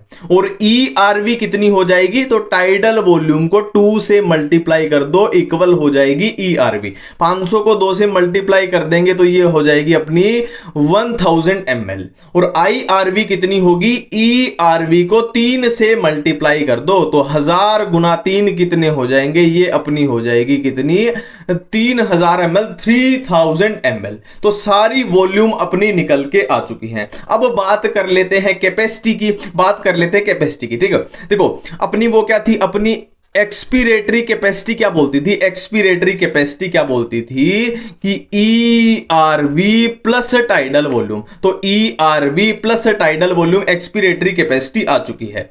अपनी इंस्पिरेटरी कैपेसिटी क्या बोलती थी, की IRV प्लस टाइडल वॉल्यूम, आ चुकी है। ठीक है, अब देखो दो कैपेसिटी होती थी अपनी, एक होती थी अपनी वाइटल कैपेसिटी, एक होती थी टोटल लंग कैपेसिटी। देखो टोटल जहां वर्ड आ जाए सारी की सारी वॉल्यूम्स को मिला दो, टोटल जहां वर्ड आ जाए सारी की सारी वॉल्यूम्स को मिला दो। ठीक है, और वाइटल कैपेसिटी में हमने बात की थी कि वाइटल में सिर्फ और सिर्फ वाइटल वाली लेनी है, जो बच गई वो हमें नहीं लेनी। मतलब ये 3 मिला देंगे तो ये क्या बन जाएगी अपनी वाइटल कैपेसिटी, और टोटल क्या बन रही थी, टोटल लंग कैपेसिटी। ठीक है, अब एक कैपेसिटी हमने क्या की थी, functional residual capacity. Functional residual capacity में क्या हो जाएगा, अपने बात की थी, हमने क्या बात की थी कि ERV प्लस रेजिडुअल वॉल्यूम। तो ये अपनी ERV है, ये अपनी रेजिडुअल वॉल्यूम है। कैसे भी किसी भी तरीके से खेलते रहो, कोई भी दिक्कत नहीं आने वाली। Thoracic chamber. देखो सिंपल सी बात है, मान लो ये एक इंसान है, ये एक इंसान है, कोई भी इंसान है, इसका कुछ भी आप नाम रख दो, आपकी मर्जी। ये एक इंसान है और इस इंसान के पास ये लंग्स हैं। देखो ये मैंने क्या बनाया, एक रफ सा डायग्राम बनाया, ये इसके पास लंग्स है, ठीक है। और इन लंग्स से ये इंसान क्या कर रहा है, सांस ले रहा है, नॉर्मली सांस ले रहा है, और ये बेचारा बहुत खुश है, ये बहुत खुश है, ठीक है। अब देखो, अब अगर इस इंसान का कहीं एक्सीडेंट हो जाता है, अगर इस इंसान का कहीं एक्सीडेंट हो जाता है तो इन लंग्स के पास क्या है, कोई भी प्रोटेक्शन नहीं है ना। वो प्लूरा है पर प्लूरा इतनी भी स्ट्रांग नहीं होती पर कि वो एक्सीडेंट से बचाने, है ना। तो इसके पास कोई हार्ड प्रोटेक्शन नहीं है, कोई बोलते हैं ना कि मजबूत इसके पास प्रोटेक्शन नहीं है ना। और इसके एक्सीडेंट हो गया तो इसके कहीं भी लंग्स जो हैं बेचारे के पिचक जाएंगे, क्योंकि लंग्स तो सॉफ्ट से होते हैं ना, प्लूरा इतनी स्ट्रांग तो नहीं होती ना कि एक्सीडेंट से बचा ले। तो ऐसी एक्सीडेंट से और या भी किसी भी चीज से बचाने के लिए क्या चाहिए हमें, लंग्स के बाहर क्या चाहिए, एक तगड़ी प्रोटेक्शन चाहिए, एक मजबूत प्रोटेक्शन चाहिए। जैसे हड्डियों की प्रोटेक्शन या मसल्स की प्रोटेक्शन, हमें बोन्स की प्रोटेक्शन चाहिए। तो इसी टाइप की प्रोटेक्शन कौन प्रोवाइड करता है लंग्स को, थोरेसिक चैम्बर, ठीक है। थोरेसिक चैम्बर, सिंपल सी बात है, थोरेसिक चैम्बर एक चैम्बर है, लंग्स के अराउंड एक चैम्बर है जो लंग्स को प्रोटेक्शन प्रोवाइड करेगा, तगड़े वाली प्रोटेक्शन। मतलब इसमें बोन्स होंगी, इसमें मसल्स होंगी, सिंपल सी बात है। ये एक एयर टाइट चैम्बर होता है, ठीक है। ये वर्ड एनसीईआरटी में साफ साफ लिखा हुआ है कि थोरेसिक चैम्बर एक एयर टाइट चैम्बर होता है, ठीक है। अब थोरेसिक चैम्बर कैसे कैसे बनेगा ये देख लेते हैं, कैसे कैसे बनेगा। देखो कुछ बातें मैं जीके वाली, जनरल नॉलेज वाली आपको समझा देता हूं। यहां पे देखो, ये एक इंसान है ना, और ये हमारी तरफ मुंह करके खड़ा है ना, हमारी तरफ, मतलब ये इसकी चेस्ट वाला रीजन है, ये इसकी चेस्ट वाला रीजन है। और इसका अगर ये उधर मुंह करके, उस साइड कॉपी वाली साइड मुंह करके खड़ा हो जाए, इस पेज वाली साइड ये मुंह करके खड़ा हो जाए, मतलब हमें इसकी कमर, इसकी बैक नजर आएगी, है ना। इतनी बातें हमें समझ में आ रही है, ठीक है। अब एक जीके की बात है, देखो ये चेस्ट वाली साइड है तो यहां पे क्या होगी, स्टर्नम होगी। यहां पे कौन सी बोन होगी, स्टर्नम होगी, स्टर्नम, ठीक है। और ये उधर मुंह कर ले, मतलब ये पिछली साइड मुंह कर ले, तो बैक में क्या होगी, वर्टिब्रल कॉलम होगी ना। पीछे की साइड क्या होगी, इधर बिल्कुल बीच में वर्टिब्रल कॉलम, ठीक है। फ्रंट साइड में क्या होगी, स्टर्नम होगी, और बैक साइड में क्या होगी, वर्टिब्रल कॉलम होगी। इतनी बातें हमें समझ में आ रही है, ठीक है। अब देखो, जो फ्रंट वाली हमारी साइड होती है ना, हम उसको बोलते हैं वेंट्रल साइड। बॉडी की जो फ्रंट वाली साइड है ना, अपनी चेस्ट वाली साइड, उसको हम बोलते हैं वेंट्रल साइड। और जो कमर वाली बैक वाली साइड है उसको हम बोलते हैं डोर्सल साइड। इतनी बातें हमें समझ में आती हैं, ठीक है। मैं फिर से एक बार रिपीट करता हूं, देखो चीजों को समझ के जाएंगे, याद करके जाएंगे। देखो फ्रंट में चेस्ट वाली साइड क्या है, स्टर्नम है, और पीछे क्या है, वर्टिब्रल कॉलम है, ठीक है। बिल्कुल इतनी बातें क्लियर है, ठीक है। अब देखो, अब स्टर्नम से वर्टिब्रल कॉलम तक ऐसे लेटरली क्या जाएंगी, रिब्स जाएंगी, ऐसे ऐसे, ठीक है। स्टर्नम से रिब्स निकलेंगी, इस साइड भी सेम जाएंगी, ऐसे स्टर्नम से रिब्स निकलेंगी और पीछे जाके वर्टिब्रल कॉलम पे क्या हो जाएंगी, अटैच हो जाएंगी, ठीक है। लेटरल साइड से जाएंगी। इतनी बातें हमें समझ में आती है, ठीक है। अब देखो थोरेसिक चैम्बर किस किस से मिलकर बना होता है ये देखते हैं। देखो थोरेसिक चैम्बर में डोर्सली क्या प्रेजेंट होता है, वर्टिब्रल कॉलम, हम ऑलरेडी कर चुके हैं। पीछे क्या होगा, डोर्सल साइड यानी कमर वाली साइड पे क्या होगा, वर्टिब्रल कॉलम। और वेंट्रली, वेंट्रल साइड कौन सी होती है, अपनी चेस्ट वाली, यहां पे क्या होगा, स्टर्नम होगा। ये भी हम कर चुके हैं, यहां पे वेंट्रल साइड पे क्या होगी, स्टर्नम, ठीक है। ये प्रोटेक्शन की बात कर रहे हैं कि कौन सी प्रोटेक्शन है। और लेटरल साइड पे क्या होंगी, रिब्स होंगी, ये हम ऑलरेडी कर चुके हैं। रिब्स स्टर्नम से लेके वर्टिब्रल कॉलम तक जाएंगी, रिब्स होंगी। और लोअर साइड पे क्या है, ये इधर क्या होगा, ये हम पहले भी कर चुके हैं ना, उस पे किया था हमने, इंस्पिरेशन एक्सपिरेशन में किया था। ये क्या है, डायफ्राम। लोअर साइड पे क्या होगा, डायफ्राम होगा। इतनी बातें, ये प्रोटेक्शन हमारे पास है, ठीक है। डोर्सल साइड पे वर्टिब्रल कॉलम, वेंट्रल साइड पे स्टर्नम, लेटरल पे रिब्स और लोअर साइड पे डायफ्राम, ठीक है। अब यहां पे एक ध्यान देने लायक बात क्या है कि ये बोन्स हैं, ये बोन्स हैं, ये बोन्स है, बट डायफ्राम क्या है, एक मसल होती है। इस बात को हम याद रखेंगे, डायफ्राम बोन नहीं है, डायफ्राम मसल है, और ये तीनों क्या है, बोन है। तो ये मिलजुल के क्या बना देंगे, एक चैम्बर बना देंगे, है ना। देखो पूरा फ्लो समझते हैं, ठीक है। देखो यहां पे मैं अपना हार्ट बना देता हूं, ये मैंने अपना हार्ट बना दिया, अपना दिल बना दिया, ठीक है। ये मेरा खुद का दिल है, ठीक है। अब देखो इसमें 4 चैम्बर है, तो सीधी सी बात है, ये अपना क्या है, राइट एट्रियम है, ये अपना है राइट वेंट्रिकल, ये अपना है लेफ्ट एट्रियम, और ये है लेफ्ट वेंट्रिकल, ठीक है। अब क्या करते हैं हम, अब क्या करते हैं, यहां अपने लंग्स बना देते हैं। यहां हमने बना दिए अपने लंग्स बना दिए, अपने फेफड़े बना दिए, और यहां अपना बॉडी टिश्यू है ना, अपने बॉडी ऑर्गन या बॉडी टिश्यू, बॉडी की सेल्स, कुछ भी बोल लो, यहां अपना क्या है, बॉडी टिश्यू है। अब हमें एक बात पता है कि अपने बॉडी टिश्यू को क्या चाहिए, ऑक्सीजन चाहिए, सीधी सी बात है, अपने बॉडी टिश्यू को ऑक्सीजन चाहिए। तो ऑक्सीजन लाने के लिए इसके पास कैसा ब्लड आना चाहिए, ऑक्सीजनेटेड ब्लड आना चाहिए। और टिश्यू से जो ब्लड निकलेगा, सीधी सी बात है, ये इस ऑक्सीजन को जो टिश्यू है यूज कर लेगा, और जहां निकलेगा वो कैसा निकलेगा, डीऑक्सीजनेटेड ब्लड इससे बाहर निकलेगा, डीऑक्सीजनेटेड। ये पूरा फ्लो पकड़ो, ठीक है। अब देखो क्या होगा, बेसिकली ये डीऑक्सीजनेटेड ब्लड कहां जाएगा, ये जाएगा अपने राइट एट्रियम में, और एट्रिया से हमेशा चीजें जाती है वेंट्रिकल की तरफ। अब राइट एट्रिया से ये ब्लड जाएगा राइट वेंट्रिकल में। अब राइट वेंट्रिकल से ये डीऑक्सीजनेटेड ब्लड जाएगा लंग्स में। अब लंग्स में क्यों जाएगा, तो सीधी सी बात है, एनवायरमेंट, एटमॉस्फेयर से जो ऑक्सीजन आ रही है वो किसके पास है, लंग्स के पास है। तो यहां से इस ब्लड को क्या मिल गई, देखो यहां से इस ब्लड को क्या मिल गई, ऑक्सीजन मिल गई, और इस ऑक्सीजन को उठा के ये कहां जाएगा, लेफ्ट एट्रिया में जाएगा। अब लेफ्ट एट्रिया से लेफ्ट वेंट्रिकल में, और फिर यहां से ये बॉडी टिश्यू के पास। तो ये अपना पूरा फ्लो बोलता है, ये अपना पूरा फ्लो बोलता है, ठीक है। बेसिक फ्लो समझ में आ गया, ठीक है। अब कुछ चीजें समझो, जहां पे ये वर्ड आ जाए ना पल्मोनरी, जहां पे ये वर्ड आ जाए पल्मोनरी, और एक दूसरा वर्ड आएगा अपना, दूसरा वर्ड है सिस्टमिक, ठीक है। एक वर्ड आपको दिखाई देगा पल्मोनरी, एक वर्ड दिखाई देगा सिस्टमिक। तो इसका क्या मतलब, देखो पल्मोनरी जहां भी वर्ड आ जाए मतलब वो लंग्स के रिलेटेड बात कर रहे हैं, पल्मोनरी जहां भी वर्ड आ जाए वो लंग्स के रिलेटेड बात कर रहे हैं, और सिस्टमिक वर्ड आ जाए तो हम क्या है, अपने बॉडी टिश्यू के रिलेटेड बात कर रहे हैं। ये चीजें आप समझो, जहां भी पल्मोनरी आ गया मतलब लंग्स से उसका रिलेशन है, और जहां सिस्टमिक वर्ड आ गया मतलब बॉडी टिश्यू से उसका रिलेशन है। पहली बात क्लियर है।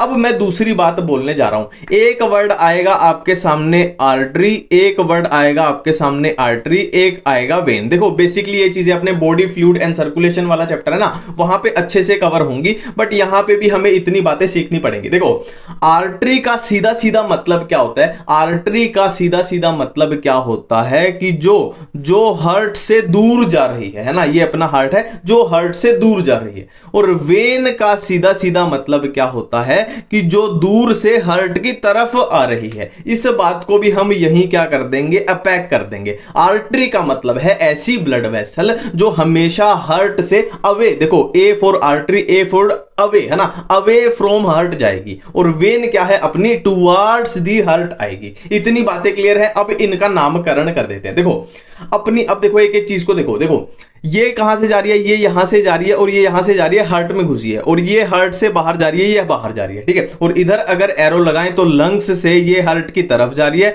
और ये हार्ट से दूर जा रही है, ठीक है। अब सिंपल सी बात है, देखो ये हार्ट की, देखो ये हार्ट की तरफ आ रही है, हार्ट की तरफ आ रही है मतलब पक्का वेन है। ये हार्ट से दूर यानी अवे फ्रॉम हार्ट जा रही है मतलब पक्का आर्टरी है, ठीक है। और इधर बात करें तो देखो ये हार्ट की तरफ जा रही है तो पक्का वेन है, ये हार्ट से दूर, ये हार्ट से दूर जा रही है तो पक्का आर्टरी है, ठीक है। अब देखो ये बातें क्लियर है, आर्टरी वेन अपना क्लियर हो गया। अब देखो मजे की बात, देखो जो लंग्स के रिलेटेड है उसके नाम के आगे लगा दो पल्मोनरी। देखो इसका रिलेशन कहां है, डायरेक्ट लंग्स से है तो ये पल्मोनरी वेन हो गई। इसका रिलेशन किसका है, डायरेक्ट देखो ये लंग्स से रिलेशन है, ये पल्मोनरी हो गई, ठीक है। और इनकी बात करें, इसकी बात करें और इसकी बात करें तो इसका रिलेशन किससे है, बॉडी टिश्यू से है, तो ये क्या हो जाएगी, सिस्टमिक आर्टरी, ठीक है। और इसका रिलेशन बॉडी टिश्यू से है, लंग से नहीं है ना, लंग से नहीं है तो ये भी हो जाएगी सिस्टमिक। अब बात को समझ रहे हो, जिसका रिलेशन जो लंग्स के साथ टच हो रही है, देखो दूसरी तरफ तो हार्ट के साथ ही होंगी सारी, ये तो कॉमन सी बात है। तो एक साइड पे जो लंग्स के साथ एक साइड भी टच हो गई तो पल्मोनरी, ये भी क्या है, लंग्स के साथ यहां टच हो गई तो ये पल्मोनरी। ये देखो कहां, एक साइड तो हार्ट के साथ होगी, दूसरी साइड बॉडी टिश्यू यानी सिस्टमिक। बॉडी टिश्यू के साथ ये सिस्टमिक है ना। और आर्टरी वेन की कंफ्यूजन हम समझ चुके हैं कि अवे फ्रॉम हार्ट क्या है, आर्टरी है, टुवर्ड्स दी हार्ट क्या है, अपनी वेन है। एक भी चीज याद नहीं कि सारी चीजें अपने आप क्लियर हो रही हैं, ठीक है। अब एक ये आपको याद ही करना पड़ेगा। बेसिकली इसमें बताया क्या गया है कि ऑक्सीजन और CO2 कहां पे कितनी होती है। सिंपल मोटे मोटे शब्दों में बात ये है, ठीक है। एटमॉस्फेरिक में कौन सी कितनी है, अल्वियोलाई में कौन सी कितनी है, डीऑक्सीजनेटेड ब्लड में कौन सी कितनी है, ऑक्सीजनेटेड में कौन सी कितनी है, टिश्यू में कितनी है। हाँ, सिंपल सा फंडा वही है। देखो, ऑक्सीजनेटेड ब्लड में बात करेंगे तो ऑक्सीजन ज्यादा होगी, जाहिर सी बात है। डीऑक्सीजनेटेड में ऑक्सीजन कम हो जाएगी ना, CO2 बढ़ जाएगी। सिंपल सा मेथड ये लगाना है, ठीक है। और अल्वियोलाई और एटमॉस्फेरिक एयर में क्या है, ऑक्सीजन हमेशा ज्यादा रहती है। आपको पता भी है एयर में 20-21% अपनी ऑक्सीजन है, ठीक है। वो अल्वियोलाई और एटमॉस्फेरिक एयर में तो वो ज्यादा रहेगी ही रहेगी। बस टिश्यू का आपको कंफ्यूज करेगा। टिश्यू में CO2 45 होती है, O2 अपनी कम होती है, ये आपको कंफ्यूज करेगा, है ना। बेसिकली यार सीधे सीधे शब्दों में बोलूं, थोड़ा सा लॉजिक लगा के इनको ऐसे ही याद कर लेना, डायरेक्ट क्वेश्चन पूछा जाता है।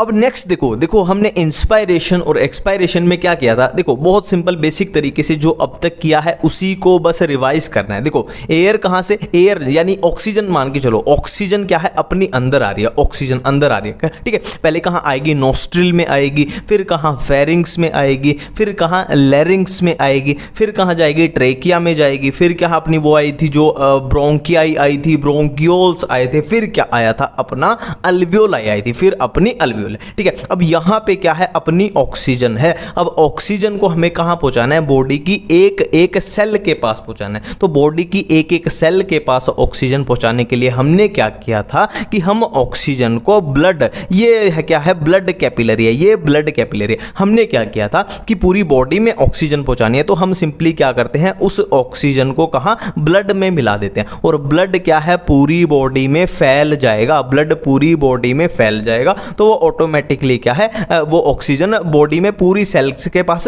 चली जाएगी, ठीक है। और कार्बन डाइऑक्साइड CO2 के लिए हमने क्या किया था कि ये ब्लड, देखो ये मान लो ब्लड ऐसे आ रहा है, ऐसे आ रहा है और इधर को ये जा रहा है, ठीक है। तो ये क्या है, ऑक्सीजन आई तो ये ऑक्सीजन को ले जाएगा और ये इधर कहां से आ रहा है, सेल से आ रहा है। देखो बॉडी के टिश्यू से ये आ रहा है और बॉडी के टिश्यू की तरफ ही ये जा रहा है। तो टिश्यू से क्या आएगा, ये CO2 को लेकर जाएगा, है ना। टिश्यू से यहां तक ये किसको लेके आएगा, CO2 कार्बन डाइऑक्साइड को लेके आएगा और कार्बन डाइऑक्साइड सेम ऐसे बाहर निकल जाएगी और ऑक्सीजन ऐसे अंदर आ जाएगी और बॉडी के हर टिश्यू के पास पहुंच जाएगी, ठीक है। अब यहां पे क्या है, देखो गैसेस क्या होंगी, देखो यहां से यहां डिफ्यूज हो रही है, यहां से यहां डिफ्यूज हो रही है और यहां से यहां डिफ्यूज हो रही है। जो ऑक्सीजन है वो अल्वियोलाई से ब्लड की तरफ क्या हो रही है, डिफ्यूज हो रही है। और जो कार्बन डाइऑक्साइड है वो ब्लड से अल्वियोलाई की तरफ डिफ्यूज हो रही है ना। सिंपल क्या है, डिफ्यूजन करनी है, सिंपल क्या करनी है, डिफ्यूजन करनी है। गैस है तो गैस क्या करती है, डिफ्यूजन ही करती है, सिंपल सी बात है। कोई एनर्जी का खर्चा इधर नहीं होता, फ्री मूवमेंट है बिल्कुल, ठीक है। अब यहां बात की गई है एक डिफ्यूजन मेम्ब्रेन की, डिफ्यूजन मेम्ब्रेन, ठीक है। ये अपनी क्या है, डिफ्यूजन मेम्ब्रेन है, मतलब एक तरीके से लेयर्स हैं। यहां पे 3 लेयर हमें नजर आएंगी, 3 लेयर जिनको क्रॉस करके ऑक्सीजन या कार्बन डाइऑक्साइड को जाना पड़ेगा। ये 3 लेयर है डिफ्यूजन मेम्ब्रेन। अब ये 3 कौन सी लेयर है, देखो पहली लेयर तो ये अल्वियोलाई वाली होगी, ये पहली लेयर है अल्वियोलाई वाली ब्लैक कलर में, ठीक है। ये किसकी बनी है, स्क्वेमस एपिथेलियम की बनी है। ये हम उस टिश्यू वाले चैप्टर में भी कर चुके हैं। ये किसकी बनी है, स्क्वेमस एपिथेलियम की, अल्वियोलर वाली, ठीक है। अब ये ब्लू वाली कौन सी हो जाएगी, ये ब्लड कैपिलरी वाली हो जाएगी, है ना। ब्लड वेसल वाली बोलो या ब्लड कैपिलरी वाले बोलो, अच्छा रहेगा। ये ब्लड कैपिलरी वाली है, ये ब्लू वाली, ये क्या हो जाएगी, एंडोथेलियम। ये भी हम टिश्यू वाले चैप्टर में कर चुके हैं कि ब्लड वाली कौन सी होती है, एंडोथेलियम। ये ब्लू वाली क्या है, एंडोथेलियम। और तीसरी क्या है, दोनों के बीच में जो प्रेजेंट होगी वो क्या हो जाएगी, बेसमेंट मेम्ब्रेन, ठीक है। हमने क्या किया कि डिफ्यूजन मेम्ब्रेन जो है वो ट्राई लेयर्ड है, 3 लेयर की बनी हुई है। ये अपनी डिफ्यूजन मेम्ब्रेन पहली कौन सी है, ये अल्वियोलाई वाली स्क्वेमस एपिथेलियम, और बीच में है बेसमेंट मेम्ब्रेन, और ये कौन सी है, ब्लड कैपिलरी की एंडोथेलियम, ब्लू वाली। बिल्कुल इतनी बातें क्लियर है, ठीक है। हमने डिफ्यूजन देख लिया कैसे हो रहा है, ठीक है। अब देखो, अब हम बात करते हैं हैं ट्रांसपोर्ट की। देखो सिंपल सी बात है, अब ट्रांसपोर्ट भी तो करना है कि ब्लड में भी क्या है, आरबीसी है, डब्ल्यूबीसी है, प्लेटलेट है, प्लाज्मा है, तो ऑक्सीजन कैसे जाएगी, कार्बन डाइऑक्साइड कैसे जाएगी, आरबीसी के थ्रू कौन सी जाएगी, डब्ल्यूबीसी के थ्रू कौन सी जाएगी, या प्लेटलेट के थ्रू कौन सी जाएगी, या प्लाज्मा के थ्रू कौन सी जाएगी, ये हम देख लेते हैं कि कौन सी गैस का कैसे डिफ्यूजन होता है। ठीक है, तो हम कर रहे हैं अब ट्रांसपोर्ट ऑफ गैस, है ना, कि आगे ब्लड में गैसेस हैं, अब ब्लड में कैसे ट्रेवल करती है। ये सिंपल है कि ब्लड में गैसेस कैसे ट्रेवल करेंगी, है ना, ऑक्सीजन कैसे ट्रेवल करेगी और CO2 ब्लड के अंदर कैसे ट्रेवल करेगी, है ना। ब्लड में भी तो बहुत सारे कंपोनेंट है, आरबीसी है, प्लाज्मा है, डब्ल्यूबीसी है, प्लेटलेट है, तो कौन सी किस पे बैठ के जाएगी ये हम देख रहे हैं। ठीक है, अब देखो जो ऑक्सीजन होती है ना, ऑक्सीजन क्या है, 97% आरबीसी के थ्रू जाती है। ऑक्सीजन जो है 97% जो ऑक्सीजन है वो आरबीसी के ऊपर बैठ के जाती है, और जो 3% बची वो कैसे जाएगी, प्लाज्मा में डिजोल्व। देखो जहां पे प्लाज्मा वर्ड आ जाए उसको डिजोल्व भी हम यूज कर सकते हैं ना, प्लाज्मा के लिए ही वर्ड यूज होता है डिजोल्व फॉर्म। ठीक है, बिल्कुल सिंपल सी बात हमने की कि ऑक्सीजन 97% आरबीसी के ऊपर बैठ के जाएगी और 3% प्लाज्मा में डिजोल्व होके जाएगी। ठीक है, बिल्कुल सिंपल सी बात है। अब ये हम फ्लो समझ लेते हैं, अब यहां पे हम एक फ्लो समझ लेते हैं। देखो ऑक्सीजन कहां डिफ्यूज हो गई, ब्लड में, है ना। ऑक्सीजन कहां, यहां अल्वियोलाई से डिफ्यूज होकर कहां आ गई, ब्लड में आ गई। अब ब्लड के अंदर क्या होती है, आरबीसी भी होती है, डब्ल्यूबीसी भी, प्लेटलेट भी, सब कुछ होता है ना। ब्लड के अंदर क्या है, आरबीसी है, और आरबीसी के ऊपर क्या लगा होता है, हीमोग्लोबिन लगा होता है। मैं फिर से रिपीट करता हूं, ऑक्सीजन अंदर आई, कहां पे, ब्लड में आई। अब ब्लड में ऑक्सीजन को दिखा आरबीसी, और आरबीसी के ऊपर ऑक्सीजन को क्या दिखा, हीमोग्लोबिन दिखा। अब हीमोग्लोबिन और ऑक्सीजन में बहुत गहरा संबंध है। ये ऑक्सीजन क्या है, डायरेक्ट इस हीमोग्लोबिन पे बैठ जाएगी, डायरेक्ट इस हीमोग्लोबिन पे बैठ जाएगी, और ऑक्सीजन और हीमोग्लोबिन मिलके क्या बना देंगे, देखो ये है ऑक्सी और ये है हीमोग्लोबिन, ये है ऑक्सी और ये है हीमोग्लोबिन, क्या बन जाएगा, ऑक्सी हीमोग्लोबिन बन जाएगा, ऑक्सी हीमोग्लोबिन। ठीक है, अब आपका एक छोटा सा क्वेश्चन होना चाहिए कि एक हीमोग्लोबिन का मॉलिक्यूल कितनी ऑक्सीजन कैरी कर सकता है। तो मैं अब इसका आंसर देने जा रहा हूं। देखो एक हीमोग्लोबिन का मॉलिक्यूल चार ऑक्सीजन, 4 O2 के मॉलिक्यूल कैरी कर सकता है। देखो इसको थोड़ा सा ध्यान से समझना, अगर ऐसा क्वेश्चन आए कि कितने मॉलिक्यूल कैरी कर सकता है तो आपका आंसर होना चाहिए कि 4 मॉलिक्यूल, और ऐसा क्वेश्चन आ जाए कि एक हीमोग्लोबिन का मॉलिक्यूल कितने ऑक्सीजन के एटम्स को कैरी कर सकते हैं। जब एटम आए तो कितने हो जाएंगे, देखो मॉलिक्यूल में क्या है, O2, और एटम कितने हो जाएंगे, टोटल 8 एटम हो जाएंगे, और मॉलिक्यूल कितने, 4। बिल्कुल इतनी बातें क्लियर। ठीक है, हम ऑक्सीजन का ट्रांसपोर्ट बिल्कुल क्लियरली देख चुके हैं। अब CO2 का ट्रांसपोर्ट कैसे होता है, देखो 70% अलग, 23% अलग, 7% अलग। देखो ये NCERT में दिया है 20 से 25 दिया हुआ है, पर मैंने एवरेज लिख दिया 23। ठीक है, 70%, 23%, 7%। अब इसकी सिंपल सी ट्रिक है ABCD, है ना। CO2 ट्रांसपोर्ट की सिंपल सी ट्रिक है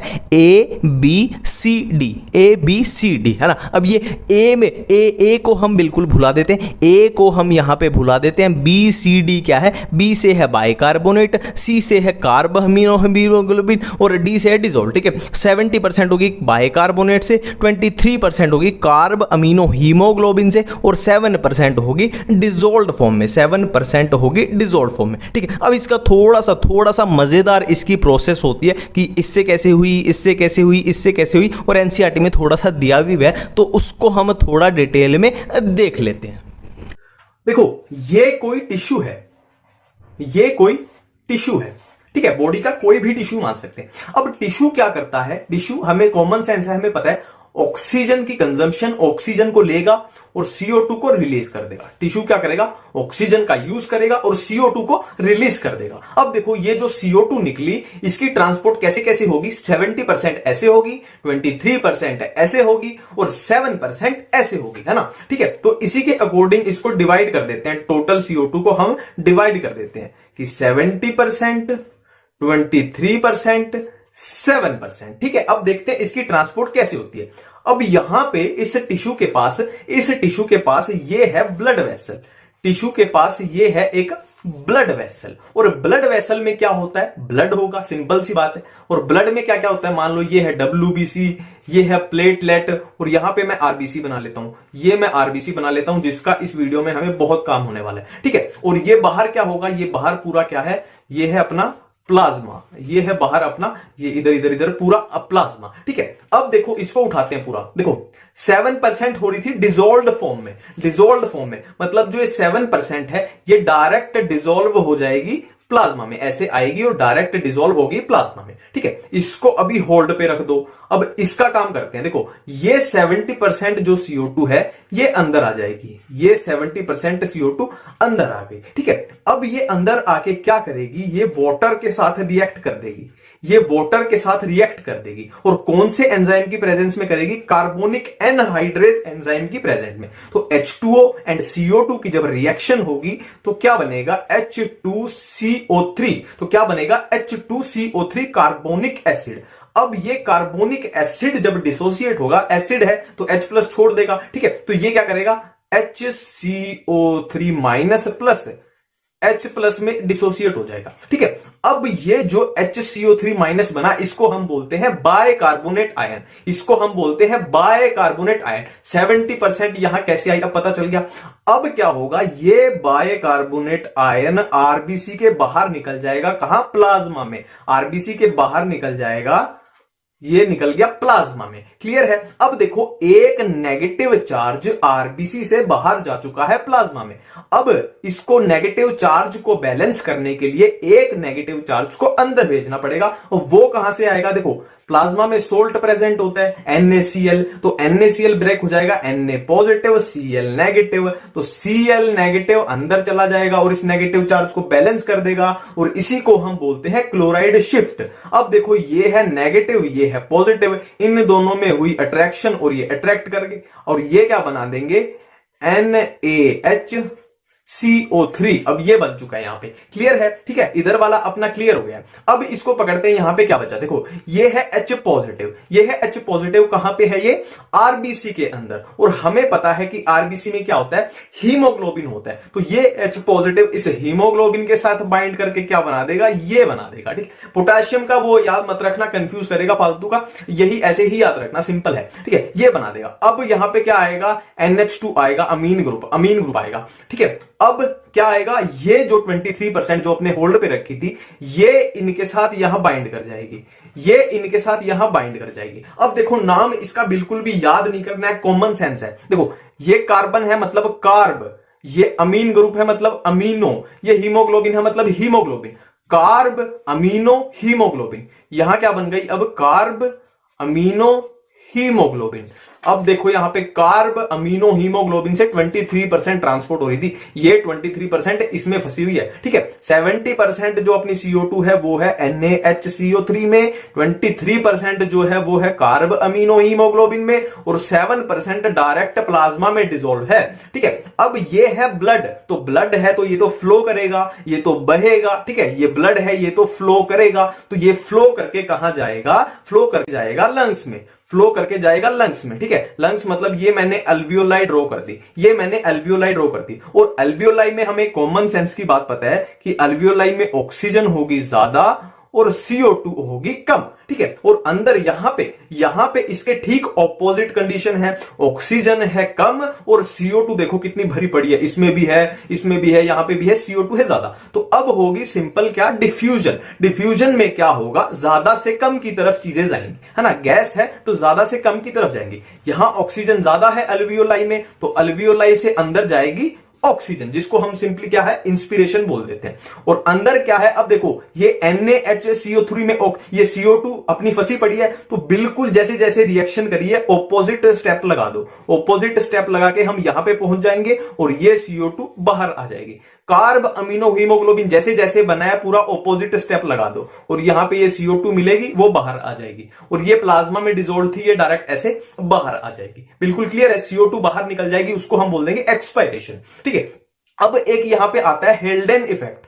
हेल्डेन इफेक्ट ये क्या होता है, देखो ये जो ऑक्सीजन अंदर गई, ये ऑक्सीजन जब अंदर गई तो ये किसके साथ बाइंड करेगी, हीमोग्लोबिन के साथ। ऑक्सीजन अंदर गई, हीमोग्लोबिन के साथ बाइंड करेगी, तो क्या बनाएगी, ऑक्सी हीमोग्लोबिन। तो हेल्डेन इफेक्ट सिंपली ये याद रखना कि ऑक्सी हीमोग्लोबिन जो होता है उसका इफेक्ट होता है CO2 के निकलने पे, ऑक्सी हीमोग्लोबिन का इफेक्ट होता है CO2 के रिमूवल पे, और उसी को हम सिंपली बोलते हैं हेल्डेन इफेक्ट। ठीक है, ये है सिंपली हेल्डेन इफेक्ट। ठीक है, अब देखो हमने एक छोटी सी सिंपल सी बात की थी कि जो ऑक्सीजन होगी वो किसके साथ बाइंड करेगी, हीमोग्लोबिन के साथ बाइंड करेगी। ऑक्सीजन हीमोग्लोबिन के साथ बाइंड करके क्या बना देगी, ऑक्सी हीमोग्लोबिन। ठीक है, ये ऑक्सी ये हीमोग्लोबिन। ठीक है, अब इसी के रिलेटेड एनसीईआरटी में एक ग्राफ दिया हुआ है जो क्या है, oxygen dissociation curve. Oxygen dissociation curve simple सा है, बिल्कुल सिंपल सा है। देखो इसमें इधर क्या है, पार्शियल प्रेशर ऑफ ऑक्सीजन। देखो सिंपल सी बात है, ऑक्सीजन एक गैस है और गैस का क्या होता है, पार्शियल प्रेशर होगा, सिंपल सी बात है। ये है पार्शियल प्रेशर ऑफ ऑक्सीजन और ये है परसेंट सैचुरेशन। परसेंट सैचुरेशन कुछ भी नहीं है, बिल्कुल भी कंफ्यूज नहीं होना। देखो परसेंट सैचुरेशन सिंपल क्या है, कितना ऑक्सी हीमोग्लोबिन बना। परसेंट सैचुरेशन क्या है, कितनी ऑक्सीजन हीमोग्लोबिन के साथ बाइंड करके है ना, कितनी बाइंड की, वो क्या दर्शा रहा है, परसेंट सैचुरेशन को वो शो कर रहा है। सिंपल सी बात है। ठीक है, अब यहां पे हमें कर्व कैसे मिली, एक सिग्मोइड कर्व मिली। सिग्मोइड कुछ नहीं होता, सिंपल है एस शेप। देखो ये एस जैसा बन रहा है, एस शेप कर्व को क्या बोलते हैं, सिग्मोइड कर्व बोलते हैं, सिग्मोइड कर्व। ठीक है, अब यहां पे जो सबसे इंपॉर्टेंट है, जो कहां से क्वेश्चन पूछे जाएंगे, जो इसमें से मैं अब वो बताने जा रहा हूं जहां से क्वेश्चन आएंगे, बहुत इंपॉर्टेंट है। देखो यहां पे ये जो भी ग्राफ है इस पे किस किस का फर्क होता है, इस पे पार्शियल प्रेशर ऑफ ऑक्सीजन का फर्क होता है ना, कि ये जो ये सिग्मोइड कर्व है ये राइट शिफ्ट लेगी या लेफ्ट शिफ्ट लेगी, किस किस का फर्क होता है वो देख रहे हैं। किसका, पार्शियल प्रेशर ऑफ ऑक्सीजन का इस पे फर्क पड़ेगा, और partial pressure of CO2 carbon dioxide के पार्शियल प्रेशर का भी इस पे फर्क पड़ेगा, और H+ कंसंट्रेशन यानी pH का भी इसके फर्क पड़ता है। H+ कंसंट्रेशन मतलब सीधा सीधा क्या होगा, pH ही होगी, है ना। और क्या, टेम्परेचर का भी इस पे फर्क पड़ता है। ठीक है, टेम्परेचर का भी इस पे फर्क पड़ता है। अब पर एनसीईआरटी में साफ साफ लिखा हुआ है, एनसीईआरटी में साफ साफ लिखा है, देखो मैंने ऑक्सीजन पे क्या लगाया, स्टार लगाया, मतलब सबसे ज्यादा फर्क इस पे किसका पड़ेगा, सबसे ज्यादा फर्क पड़ेगा किसका, पार्शियल प्रेशर ऑफ ऑक्सीजन का पड़ेगा। क्यों, क्योंकि कॉमन सेंस की बात है, हमें क्या बनाना था, ऑक्सी हीमोग्लोबिन बनाना था। तो इसमें जो सीधी सीधी इन्वॉल्व हो रही है इस ग्राफ में, क्या हो रही है, ऑक्सीजन इन्वॉल्व हो रही है, तो इसीलिए ऑक्सीजन का सबसे ज्यादा फर्क पड़ता है। ठीक है, अब देखते हैं फर्क क्या पड़ता है, फर्क क्या पड़ता है। ठीक है, देखो हमें क्या बनाना था, हमें ऑक्सी हीमोग्लोबिन बनाना था, हमें ऑक्सी हीमोग्लोबिन बनाना था। ठीक है, अब हम वो फैक्टर कर रहे हैं, है ना, हमने यही वही फैक्टर है, ऑक्सीजन है, कार्बन डाइऑक्साइड है, H+ आयंस है, और ये टेम्परेचर है। ठीक है, अब हम क्या कर रहे हैं कि कौन सी कंडीशन ऑक्सी हीमोग्लोबिन के बनने के लिए फेवरेबल होंगी और कौन सी कंडीशन ऑक्सी हीमोग्लोबिन बनने के लिए अनफेवरेबल होंगी, अनफेवरेबल। ठीक है, मैं फिर से रिपीट करने जा रहा हूं, जो क्वेश्चन जो अच्छा क्वेश्चन बनता है वो इसमें से बनता है जो आपके सामने अभी है। ठीक है, इसको सिंपल सी मैं ट्रिक बताता हूं इसको याद करने की, बिल्कुल सिंपल सी ट्रिक। देखो बहुत सिंपल है, देखो ऑक्सी हीमोग्लोबिन बनाना है, उसके लिए फेवरेबल कंडीशन क्या हो सकती है कि हमारे पास ऑक्सीजन का पार्शियल प्रेशर हाई मतलब ज्यादा हो। सिंपल सी बात है, हमें ऑक्सी हीमोग्लोबिन बनाना है तो ऑक्सीजन हाई होनी चाहिए, ऑक्सीजन हाई होनी चाहिए। बस इतनी बात अगर आपको समझ में आ गई, मतलब ये आपको पूरा याद हो चुका है। ठीक है, देखो ऑक्सीजन हाई, बाकी सारे क्या लो, है ना, बाकी सारे लो, सिंपल सी बात है। और उधर अनफेवरेबल कंडीशन में क्या होगा, बिल्कुल इसके ऑपोजिट, सिर्फ ऑक्सीजन लो हो जाएगी, बाकी सारे हाई, है ना। देखो ये क्या है, पार्शियल प्रेशर ऑफ CO2, ये H+ आयन, और ये क्या है, टेम्परेचर। बिल्कुल समझ में आ गया। देखो ऑक्सी हीमोग्लोबिन के लिए फेवरेबल कंडीशन क्या होनी चाहिए, देखो कॉमन सेंस की बात है ना, ऑक्सी हीमोग्लोबिन बनाना है तो ऑक्सीजन ज्यादा होनी चाहिए, मतलब ऑक्सीजन का पार्शियल प्रेशर हाई होना चाहिए, बाकी सारे लो, बाकी सारे लो। और इधर अनफेवरेबल कंडीशन में बिल्कुल ऑपोजिट कर दो, बिल्कुल ऑपोजिट, हाई का लो और बाकी सारे हाई हो जाएंगे। बिल्कुल सिंपल सी बात है, याद हो गया।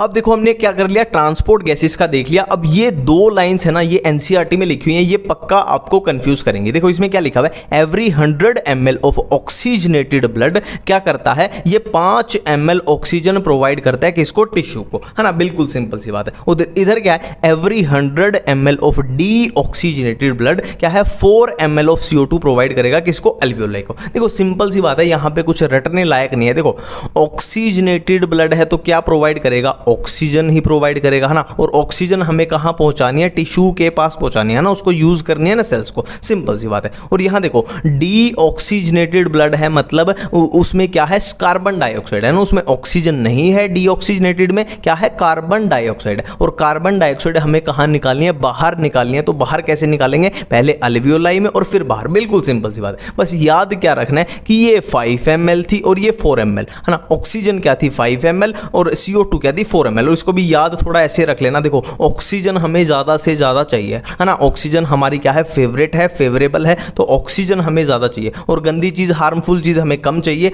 तो ये 4 ml है। इसको थोड़ा ऐसे याद रख लेना, ठीक है। अब नेक्स्ट हम करने जा रहे हैं, क्या, रेगुलेशन ऑफ रेस्पिरेशन, है ना। रेस्पिरेशन का रेगुलेशन कैसे होता है, सिंपल सी बात है, ठीक है। अब यहाँ पे भी एनसीईआरटी में आप पढ़ते हैं ना, जब बहुत इसमें कंफ्यूजिंग दिया हुआ है, थोड़ा सा हम कंफ्यूज हो जाते हैं, इसमें बोरिंग सा लगता है। आपने देखा होगा ये वाला पैरा में बोरिंग लगता है, मज़ा नहीं आता, है ना। पर मैंने कोशिश की है इसको मज़ेदार बनाने की, कि आपको चीज़ें पहली बार में ही, एक बार देखते ही याद हो जाए। देखो सिंपल सी बात है, वहाँ एनसीईआरटी में ना चार अपने को पॉइंट दिए हुए कि 4 चीज़ें ऐसी हैं जो रेस्पिरेशन का रेगुलेशन करेंगी, रेस्पिरेशन का जो ऊपर नीचे कर सकती हैं। 4 चीज़ें दी हुई हैं। 4 कौन सी दी हुई हैं, रेस्पिरेटरी रिदम सेंटर पहला, दूसरा क्या है, न्यूमोटैक्सिक सेंटर दूसरा, तीसरा क्या है, कीमो सेंसिटिव एरिया, और चौथा क्या है, फोर्थ क्या है, रिसेप्टर्स हैं। कहाँ पे हैं ये रिसेप्टर्स, एओर्टिक आर्क और कैरोटिड आर्टरी में। मैं फिर से एक बार रिपीट करता हूं कि रेगुलेशन ऑफ रेस्पिरेशन में क्या है,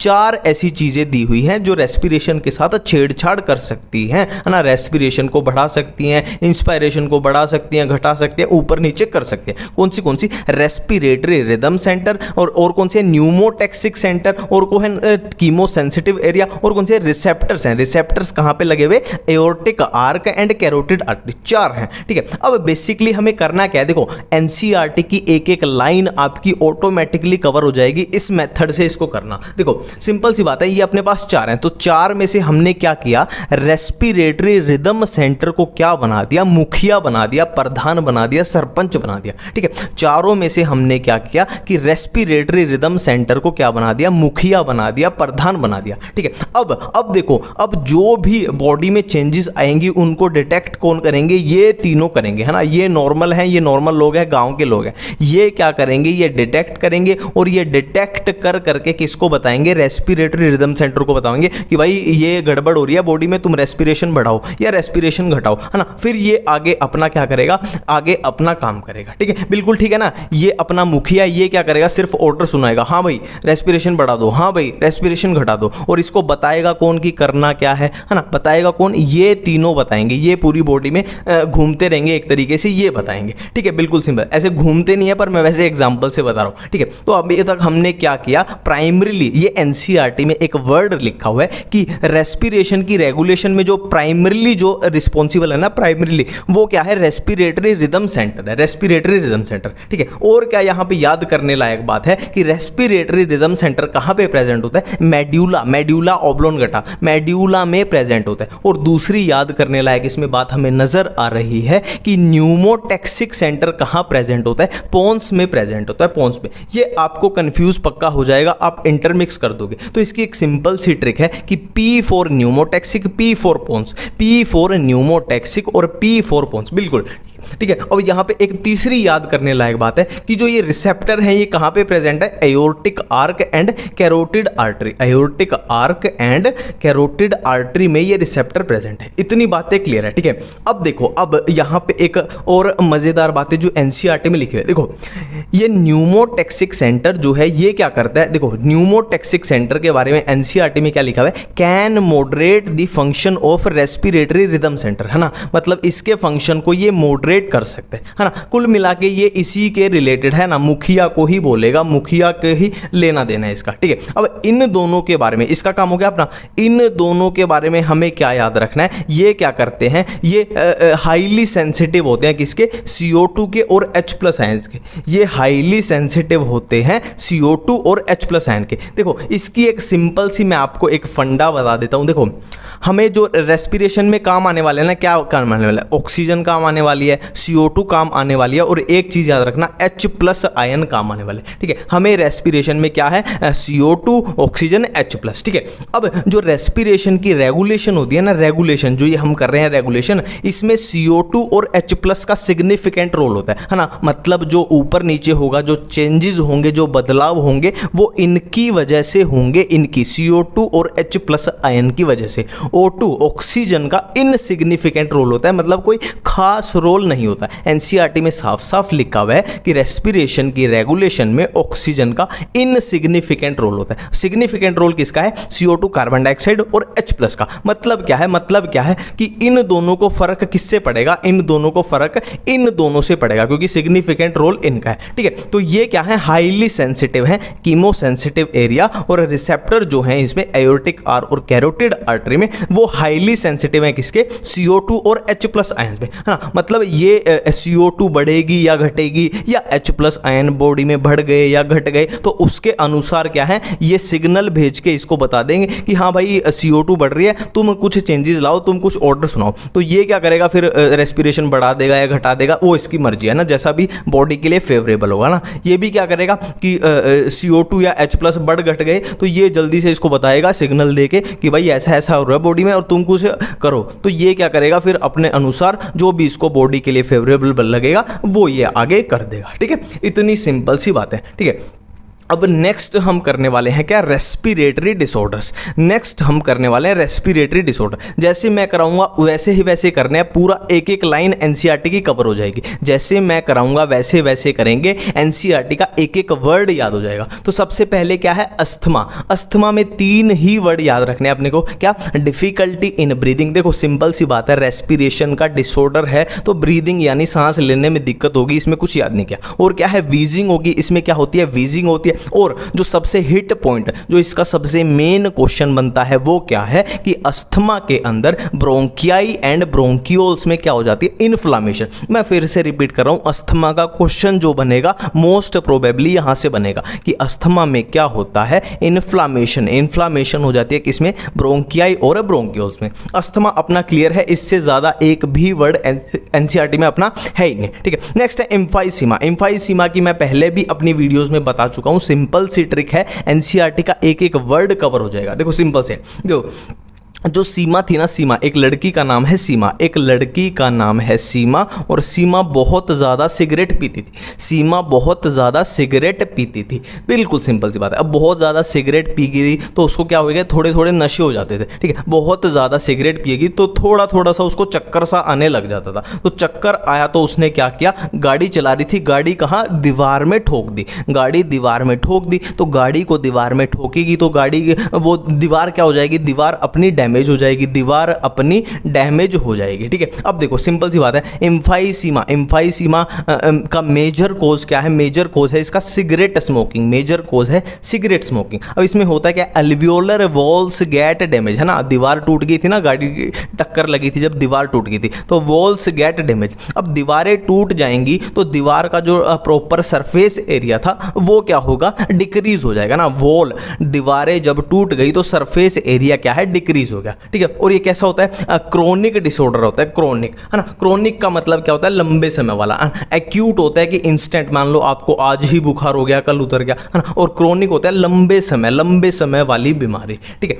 अब एम्फाइसीमा के बाद क्या है, ऑक्यूपेशनल। ऑक्यूपेशनल मतलब आप समझ रहे हैं, नाम से पता ही आपको ऑक्यूपेशन क्या होता है, व्यवसाय, व्यवसाय है ना। जो भी लोग इंडस्ट्री में काम करते हैं ना, मजदूर होते हैं जो इंडस्ट्री में काम करते हैं, तो आपको पता ही है इंडस्ट्री में क्या होता है, बहुत सारे पत्थरों पे काम करते हैं, वो डस्ट यानी धूल मिट्टी में काम करते हैं। तो वो धूल मिट्टी में बिल्कुल छोटे छोटे पार्टिकल्स जो होते हैं वो क्या होते हैं, अपने लंग्स में जाते रहते हैं, ठीक है। तो वो मान लो 10 साल से कोई बंदा इंडस्ट्री में काम कर रहा है, तो 10 साल तक उसमें डस्ट जो है छोटा छोटा जाता रहा ना, लॉन्ग एक्सपोजर हो गया, तो धीरे धीरे क्या हो जाएगी, उसके लंग्स में इन्फ्लामेशन होनी शुरू हो जाएगी। लंबे समय तक काम करने में इन्फ्लामेशन शुरू होने, ठीक है। अब इन्फ्लामेशन से क्या होगा, फाइब्रो फाइब्रोसिस हो जाएगी। इस इन्फ्लामेशन के रिजल्ट से क्या हो गया, फाइब्रोसिस हो जाएगी। अब फाइब्रोसिस का मतलब क्या होता है, प्रोलिफरेशन ऑफ फाइब्रस टिश्यू। देखो प्रोलिफरेशन का मतलब क्या होता है, एक तरीके से डिवाइड करना कि रैपिड